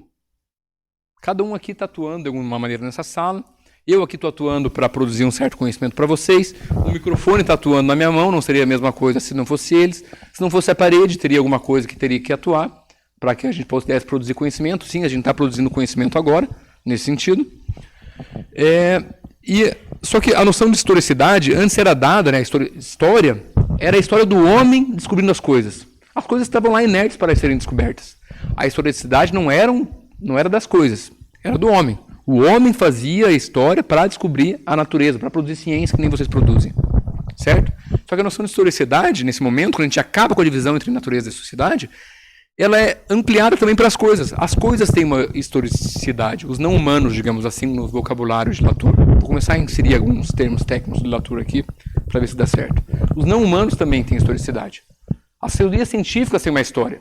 Uma história que não é simplesmente a manipulação dos humanos perante algo que já existe. Algo que está em constante transformação, visto que a natureza e a sociedade são uma coisa só nesse momento. E por fim a gente tem a multiplicação dos polos dos humanos e não humanos. Certo? Isso a gente vai ficar um pouco mais claro em breve, espero. E para tratar dessa maneira sobre a ciência, o Latour faz cria uma série de vocabulários, que ele chama de infralinguagem. Não vou entrar nos detalhes deles, que eu acho que vai confundir um pouco o que era uma filosofia tranquila de se absorver, vira um pouco mais complicada com o desenvolver da teoria do Latour. Não que seus livros não sejam muito fáceis de ler. Os livros do Latour, mesmo dessa fase aqui, eles fluem tal como o livro de Thomas Kuhn. Você lê, parece que não existe um problema algum filosófico naquilo. Parece que é uma história muito bem contada. O Latour escreve extremamente bem. Mas quando a gente começa a parar para pensar sobre aquilo, que os problemas surgem. Bom, então aqui é importante falar, o Latour, ele, no decorrer da sua carreira, ele começou a ter uma certa aversão a qualquer tipo de oposição de dicotomias. Ele começou lá só ampliando os princípios de Bloor, né? De verdade, falsidade, companhia, tananã, natureza e sociedade. Depois, a natureza e sociedade poderia ser representada de várias maneiras, sujeito, objeto, cultura, ciência, teoria, mundo, coisa do gênero. Mas depois ele começou a fazer uma filosofia que recusa qualquer tipo de diferença entre opostos. E aqui eu listei algumas delas. Ele questiona, por exemplo, então, natureza, sociedade, sujeito, objeto, cultura, ciência, externo, interno, macro, micro, fora, dentro, teoria, mundo, palavras e coisas, local e global, fato e interesse, conhecimento e crença, verdade e falsidade, racionalidade e racionalidade, e assim por diante. Ele começa a falar assim, se a gente quiser tratar das coisas com relação, a gente tem que tratar essas coisas da mesma maneira, de maneira simétrica. Não existe o grande, o fora, o máximo, aquilo que funciona e aquilo que não está. Para entender o conhecimento, a gente entender a sua complexidade, aquilo tudo, todas essas relações entre múltiplos agentes, humanos e não humanos. Ficar tentando fazer esse trabalho de depuração do que está de um lado e do que está do outro, você pode fazer um trabalho bem legal para entender o que é a lógica, fazer um trabalho de abstração, mas você não vai estar entendendo a realidade, como as coisas realmente acontecem. Você vai estar trabalhando conceitos abstratos. Se é que a gente não está fazendo isso aqui, coloco como provocação. Então a gente tem os fundamentos da disputa entre os dois. O amodernismo, que então por fim eu defino de uma maneira mais precisa, que é o tratamento simétrico entre humanos e não humanos e oposições a dicotomias em geral. É o princípio da simetria generalizada, que ele diz que deve se tratar os mesmos termos com a mesma importância, humanos e não humanos, e todas as formas de dicotomias em geral. Certo? E o resultado disso, então, é uma teoria da complexidade. É um trabalho de um estudioso da ciência, que quem quer entender a ciência tem que seguir a ciência em suas múltiplas relações a todo momento.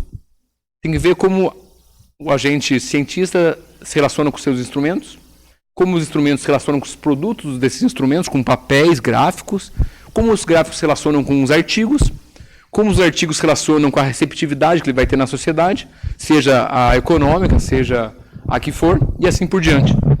Então você tem uma teoria bem distinta do que a gente vinha trabalhando até então.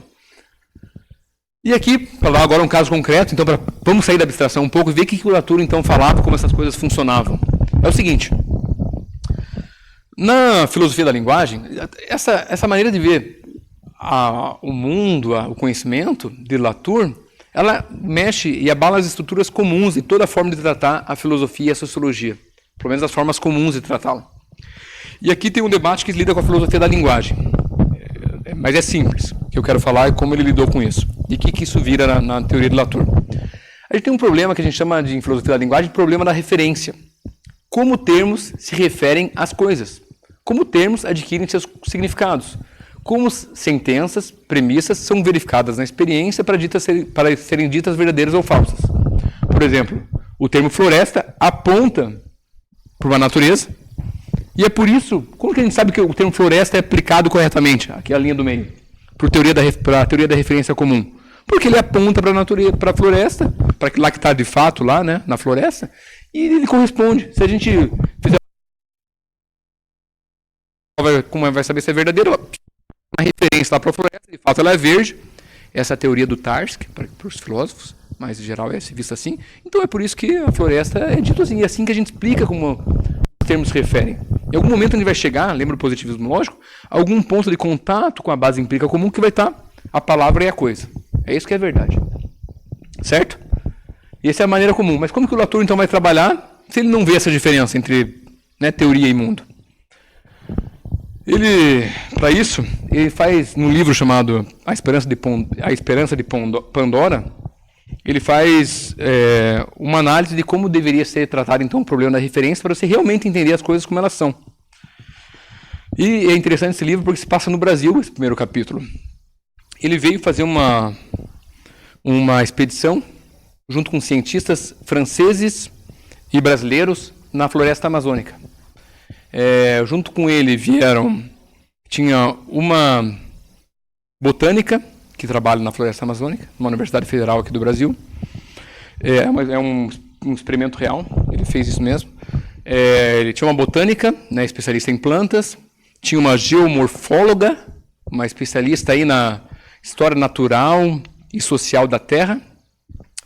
Existiam dois pedólogos, especialistas na estrutura química e física dos solos, e uma equipe técnica, e ele, como antropólogo, filósofo, sociólogo, seja lá o que for.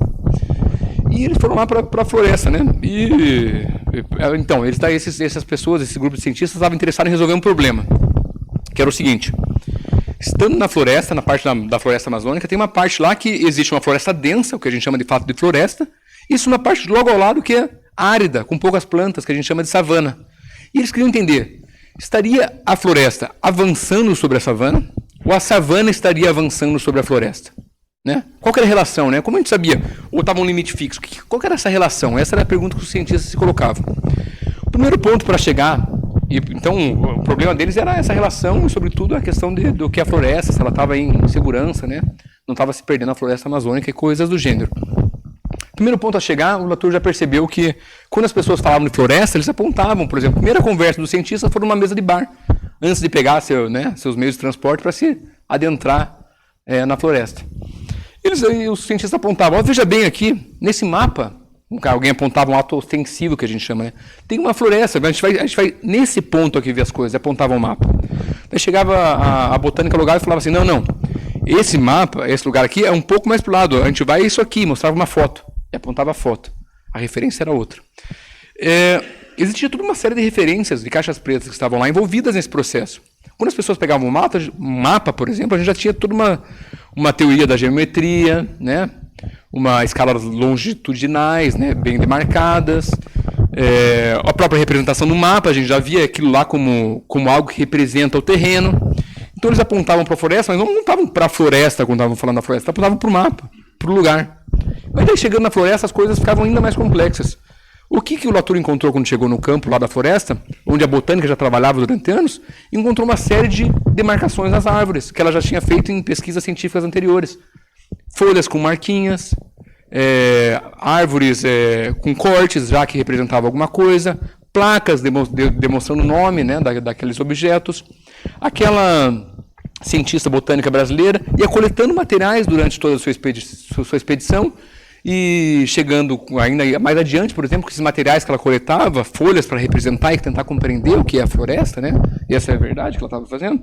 Ela levava para o seu laboratório, passava lá uma coisa para tratar dos fungos, guardava essas plantinhas em prateleiras, escrevia artigos a partir delas, comparava o que o artigo dizia com aquela planta que ela coletou.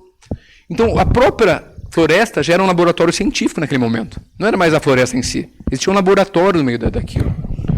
Isso se passava com os outros cientistas também. Por exemplo, os pedólogos, né, especialistas em solo, né? Estrutura química e física dos solos. Eles usaram uma série de equipamentos para fazer seu trabalho. Usavam, por exemplo, um pedocomparador, acho que é esse o nome, né? Tradução, se tiver alguém na área pode me corrigir. Mas era uma maleta, basicamente com furos, onde você coloca pedaços de terreno para olhar eles e poder comparar eles de maneira mais adequada.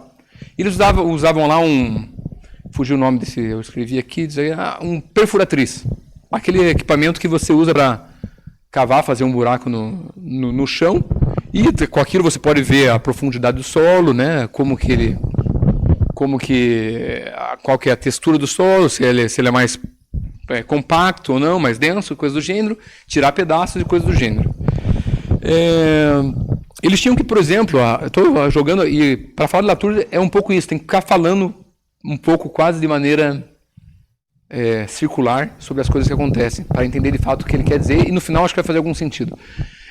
Por exemplo, os cientistas queriam medir o terreno, para entender lá como funcionava aquela área, né, do solo entre a Havana e a floresta.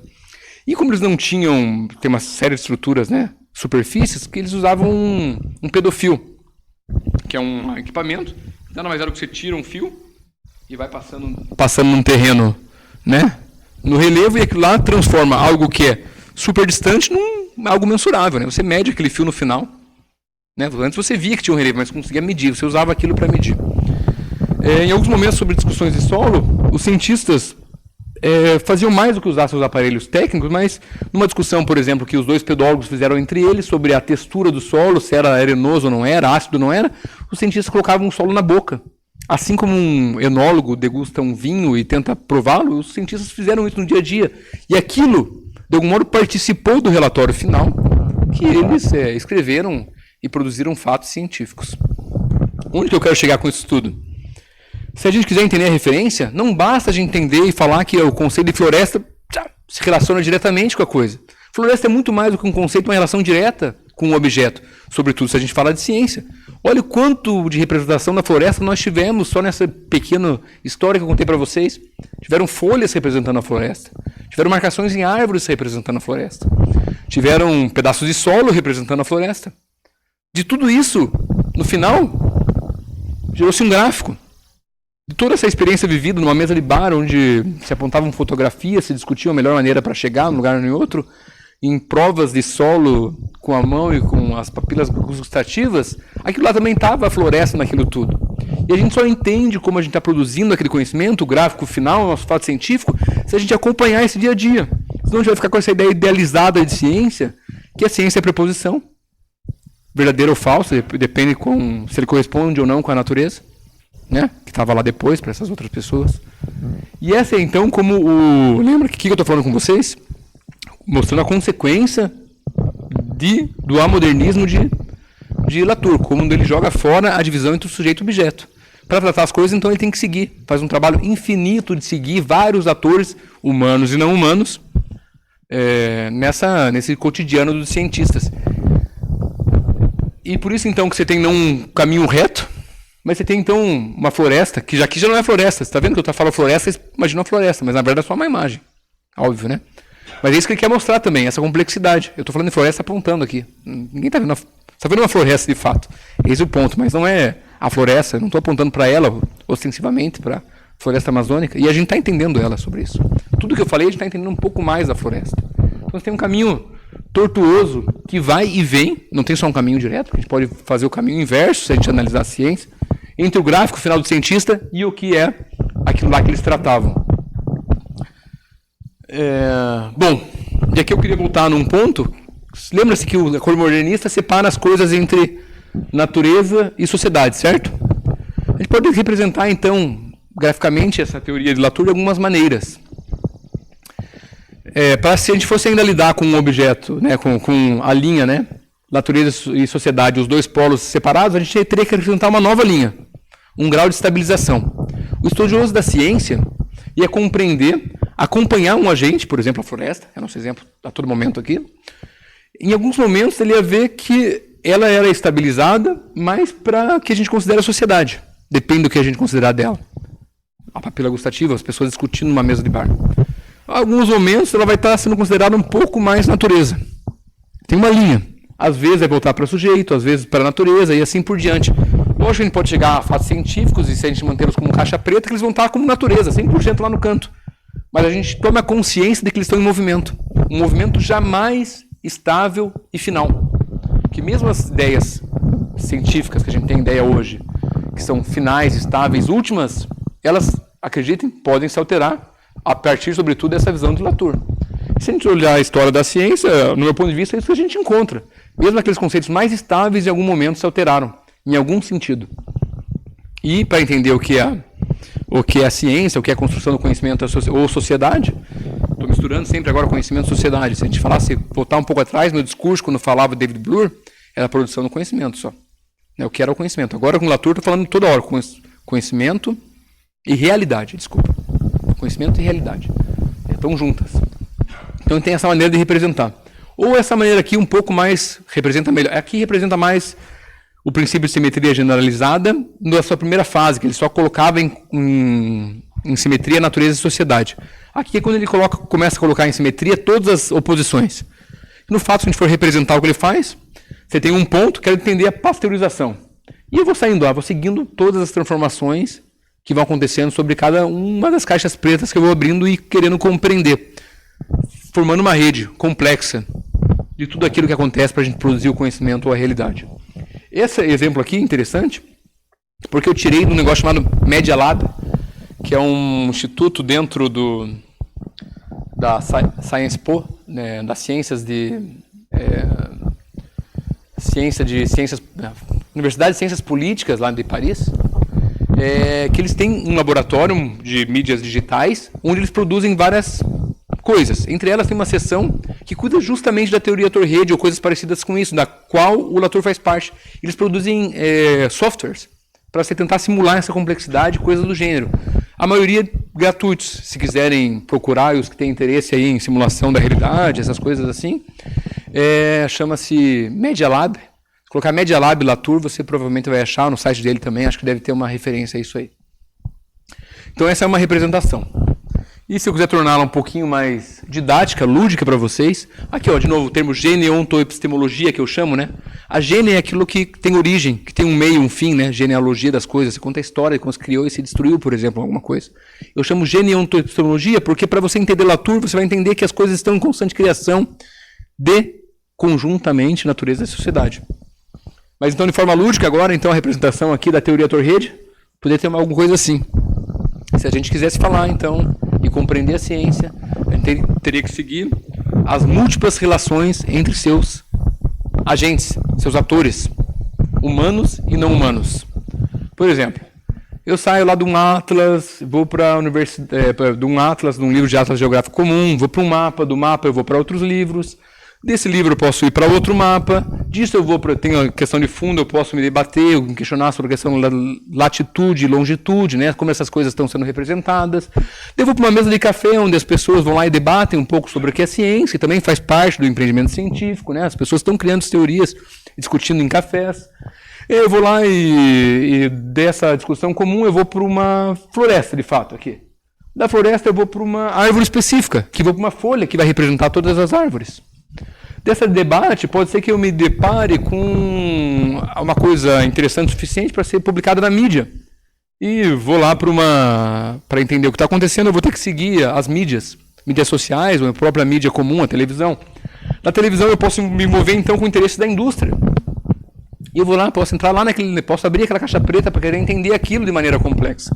Da indústria, talvez eu tenha relações com a religião, que pode interferir nesse processo ou não, positivamente, negativamente, depende dos juízos de valores que a gente colocar nisso.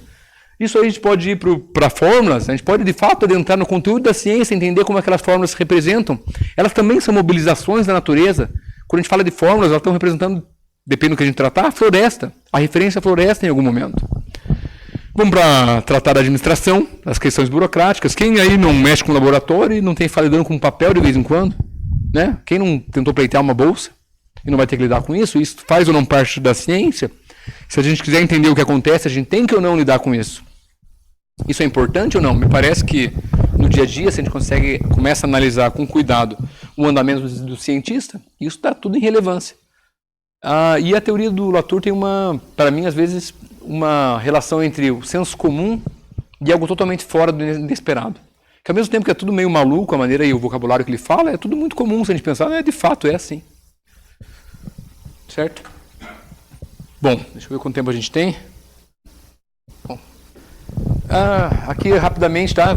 Na história da filosofia que vocês têm tratado, aqui a gente passou por várias viradas, né? Momentos, giros conceituais. A gente começou lá com a lógica e com metodologia, a gente teve uma virada histórica com o Thomas Kuhn, uma virada social com o David Bloor, uma virada antropológica com o Latour na sua fase de vida de laboratório, e uma virada, então, ontológica ou ontoepistemológica, com isso que eu estou apresentando para vocês hoje. Lá com o Gupani, que vai começar na aula que vem, mas que na verdade vem depois da outra aula do Dimas, vocês vão fazer uma nova virada, vocês vão tratar da virada tecnológica, quando de fato a tecnologia começa realmente a fazer parte desse debate sobre o que é ciência. O Latour já faz isso, mas a gente falei aqui sobre isso, mas sem foco, né, dar atenção para essa questão, como conceito. Então, se a gente comparar, né, o que a gente está fazendo aqui, que esses autores estão fazendo, em comparação ao que vocês estavam vendo antes, né? Eu listei alguns pontos para a gente pensar. Agora, a atenção é dada não às teorias ou às fórmulas, a gente está olhando a atividade científica, né? A ciência em ação, como o Latour chamou. Você tem uma nova agenda de problemas. Antes eles davam o quê? Com o que lidavam os filósofos anteriormente? Um problema da demarcação, ou seja, o que é ciência, o que não é ciência, sobre a cientificidade, sobre a correspondência, né, que eu falei várias vezes, né, a teoria da correspondência, teoria e mundo, sobre a lógica, né, o papel da lógica no conhecimento. Para esses autores, não, o que interessa é a atividade, é o processo, são os interesses da sociedade, que antes estavam praticamente excluídos, as relações ou as múltiplas causas do conhecimento, se a gente falar nos termos de Bloor, ou então as múltiplas relações entre agentes, se a gente falar nos termos de Latour. A gente tem uma atenção às controvérsias científicas, aquilo que está em movimento, não é algo estático mais que a gente dá atenção. A ciência ela é vista como um processo, não como um produto. Tudo isso que a gente está fazendo, que vocês fazem, são ciência, então em constante modificação. A gente pode verificar algo como um produto, mas nunca vai ser o produto final. As teorias e proposições são parte da ciência. Se a gente quiser entender a ciência, sim, a gente vai falar sobre o conteúdo da ciência, sobre as fórmulas em questão, mas aquilo vai ser um pedaço. Não toda a ciência, se nosso propósito é entender o empreendimento científico. A ciência é explicada de maneira mais realista. Agora, isso é uma coisa provocativa, que na verdade é o que esses autores concluem então em debate. Latour e Bloor estão em debate a todo momento quem explica a ciência de maneira mais realista. Por fim, meu último slide, então, só para a gente retomar então o que a gente aprendeu hoje, para sair desse amontoado de conceitos e questões que eu falei, alguma coisa para a gente retirar, para reter, se a gente quiser utilizar isso depois. Bom, primeiro momento a gente falou sobre o David Bloor, o programa forte, vale a pena a gente se atentar que ele se opôs à sociologia do erro, e para isso criou uma série de princípios, entre eles o princípio da simetria, que diz que todo conhecimento, não importa o lado da dicotomia, tem os mesmos tipos de causa, entre elas a social. Segundo, a gente falou de Bruno Latour, em seu momento de proximidade do programa forte, quando ele falou da antropologia da ciência, viu que um social bem orgânico e que para você compreendê-lo tem que acompanhar o dia a dia dos cientistas e se opôs ao que a gente chamou de ciência da periferia. Depois a gente viu seus desacordos explícitos naqueles artigos que eu citei. E por fim chegamos à teoria Torrede, que o Latour é talvez o seu representante mais popular. Entre eles temos ainda o Michel Calon, o John Law e outros aí filósofos ainda vivos, todos eles. E lá a gente tratou do princípio de simetria generalizada, que tratou também não só a verdade e a falsidade, mas também a natureza e a sociedade como nos mesmos termos, da mesma maneira, né? De maneira simétrica. Depois dessa natureza e sociedade se expandiu mais ainda com uma aversão a todo tipo de dicotomia. Restou, então, com essa crítica ao acordo moderno, restou um trabalho do estudioso da ciência, seguir infinitamente essa multiplicidade de atores e suas relações. Bom, eu posso continuar se quiserem, mas eu acho que eu vou parar aqui. Pelo tempo, a gente pode abrir um pouco para pergunta, se tiver, e agradeço aí a atenção de todos no momento.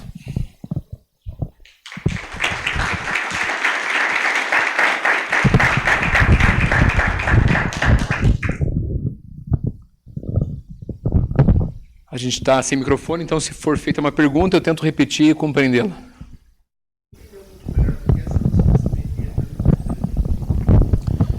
A pergunta então é por que a noção de simetria é tão importante?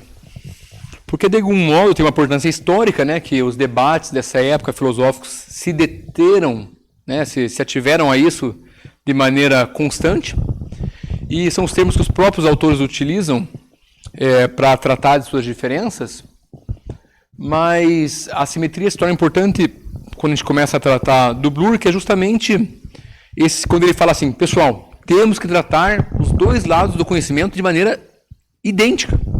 Se existe uma causa social no erro da ciência, no seu fracasso, a gente tem que tratar daquele lado. Então, a ideia de simetria, de tratamento igualitário, no caso no vocabulário de Bloor, e procurar as mesmas causas, tem que estar tanto de um lado quanto de outro. Então, essa parte que a simetria é importante. E daí o Latour dá, então, um passo a mais. Que a simetria não se dá somente naqueles 3 pontos que o Bloor tinha falado, mas também na natureza da sociedade e depois todas as distinções. A simetria é importante justamente por isso. É a ideia de tratamento igual, ou com as mesmas causas, dos dois lados da dicotomia do conhecimento. E é tudo isso que acaba gerando toda essa ideia de empoderamento da sociologia, no primeiro momento, e depois uma teoria da complexidade, uma geneontoepistemologia, no caso de Latour. Obrigado pela questão.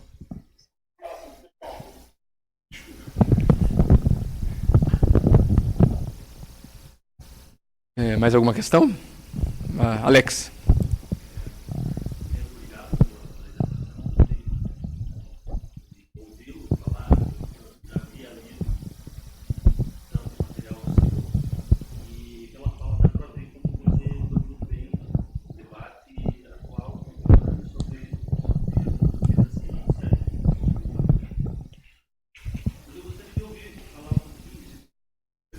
Se eu souber.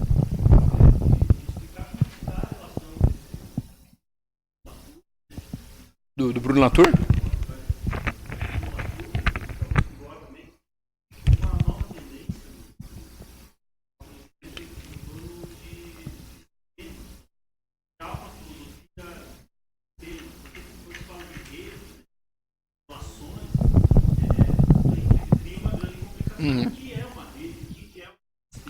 Sim.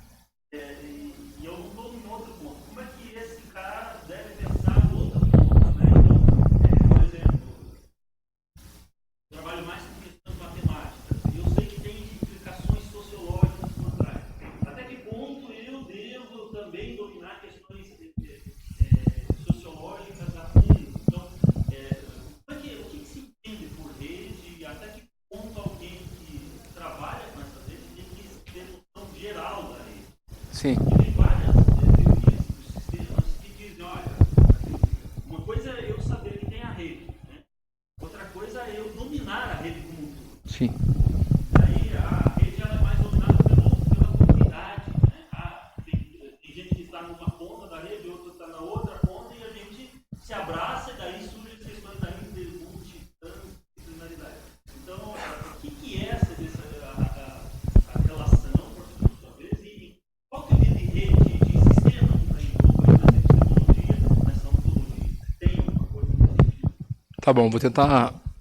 A questão relaciona esse debate aqui apresentado com a ideia de sistemas, que tem já autores que trabalham essa questão atualmente. A questão é saber de que modo um sistema se comunica com o outro e que alguém pertencente a um sistema tem que ou não dominar todo o sistema e qual também a relação que ele tem que ter com outros sistemas, né?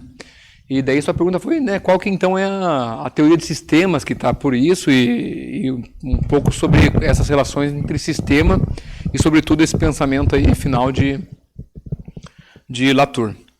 Bom, minha resposta é o seguinte, até achei bastante interessante a sua questão, agradeço, Mas eu, quando estudava administração, ainda era um acadêmico de administração, eu estudei uma coisa chamada dinâmica de sistemas, que é mais ou menos um tanto de ferramentas e softwares que tentam entender as relações dentro do ambiente empresarial e seu meio externo, em suas múltiplas relações, e a gente tenta né, fixar aquilo por meio de cálculos matemáticos e tal, tentar prever, né, cenários futuros.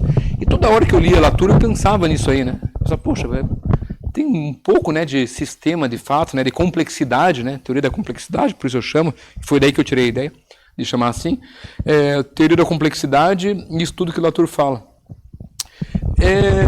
Mas o interessante é que, de fato, eles não utilizam esse vocabulário, eles não falam assim, temos um sistema aqui, bem poderiam, bom, eles, pelo menos nos textos que eu conheço e aquilo que eu me ativo, né, talvez tenha algum lugar que eles tratem disso. Mas aí sobre a sua questão, né, que você colocou aí no meio da pergunta, mas até que ponto eu, partícipe de um sistema, tenho que compreender o sistema como um todo ou ter contato com outros sistemas, né? Se você quiser, na teoria de Latour, compreender a ciência não é o mesmo que fazer ciência, né? Nesse sentido, a ciência que está em estudo. Você vai ter que, de fato, fazer o máximo número de relações possíveis, estudar, de fato, todos os sistemas possíveis. Tem um artigo do Latour que é bem interessante e polêmico, no qual ele fala que recebe um orientando em casa para orientá-lo sobre como terminar uma tese de doutorado em teoria Latour-Rede. E o cara chega lá e fala, emputecido, dizendo assim, nossa, eu estou seguindo aqui seus ideais, não parei de escrever, estou com 300, 400 páginas e nunca acabo de escrever sobre isso. Onde que eu vou chegar? Cadê as estruturas? Alguma coisa eu tenho que encontrar no meio disso. E o Latour responde para ele assim, você quer saber se você acabou o seu trabalho? Fazendo a teoria Latour-Rede? Você faz o seguinte, pergunta lá para a parte de normatização da tua universidade quanto que é o número máximo de páginas que um doutorado pode ter. Quando você chegar nesse número, você acabou. Isso fazer a teoria Latour-Rede, você vai seguir infinitamente uma quantidade de autores. Não vai ter esse fim que você está encontrando, porque a gente vê as coisas como um processo. E a gente quer entender a complexidade mesmo, essas relações. Então, se você quiser entender a ciência, vai ter que fazer isso. É uma coisa meio inacabável, sim, vai ter que passar por tudo se a gente seguir essa teoria de Latour. Mas agora, se você está fazendo ciência, está no meio de uma rede, significa que você tem que fazer tudo isso, essa relação? Se você quiser ter uma visão um pouco mais complexa da sua atividade, sim. Mas você pode ser um excelente cientista sem compreender, de fato, toda a rede, né, que participa disso. Então, a gente pode diferenciar o que é fazer ciência e o que é fazer ciência enquanto estudo científico, que é analisar a ciência. Acho que eu veria as coisas dessa maneira. Por favor.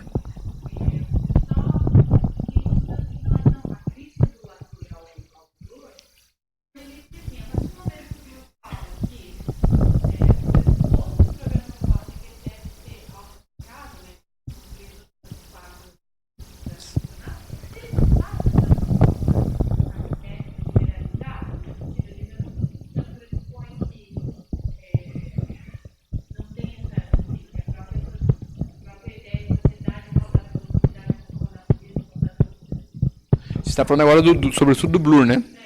O Bloor ele tem 4 princípios. Um deles é o da reflexividade, que eu não falei muito aqui nesse momento, e acho que é isso que se refere.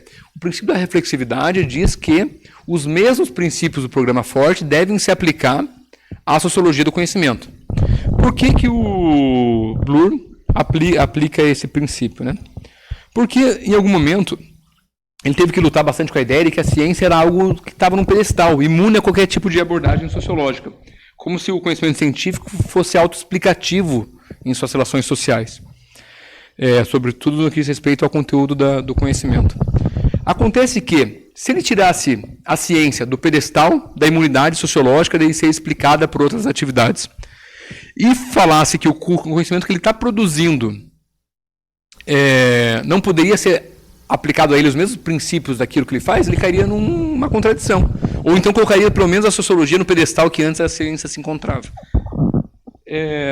Agora você perguntou se isso não tinha algum tipo de relação assimétrica, né? Quando ele trata o princípio da reflexividade. Simétrica. Marcos.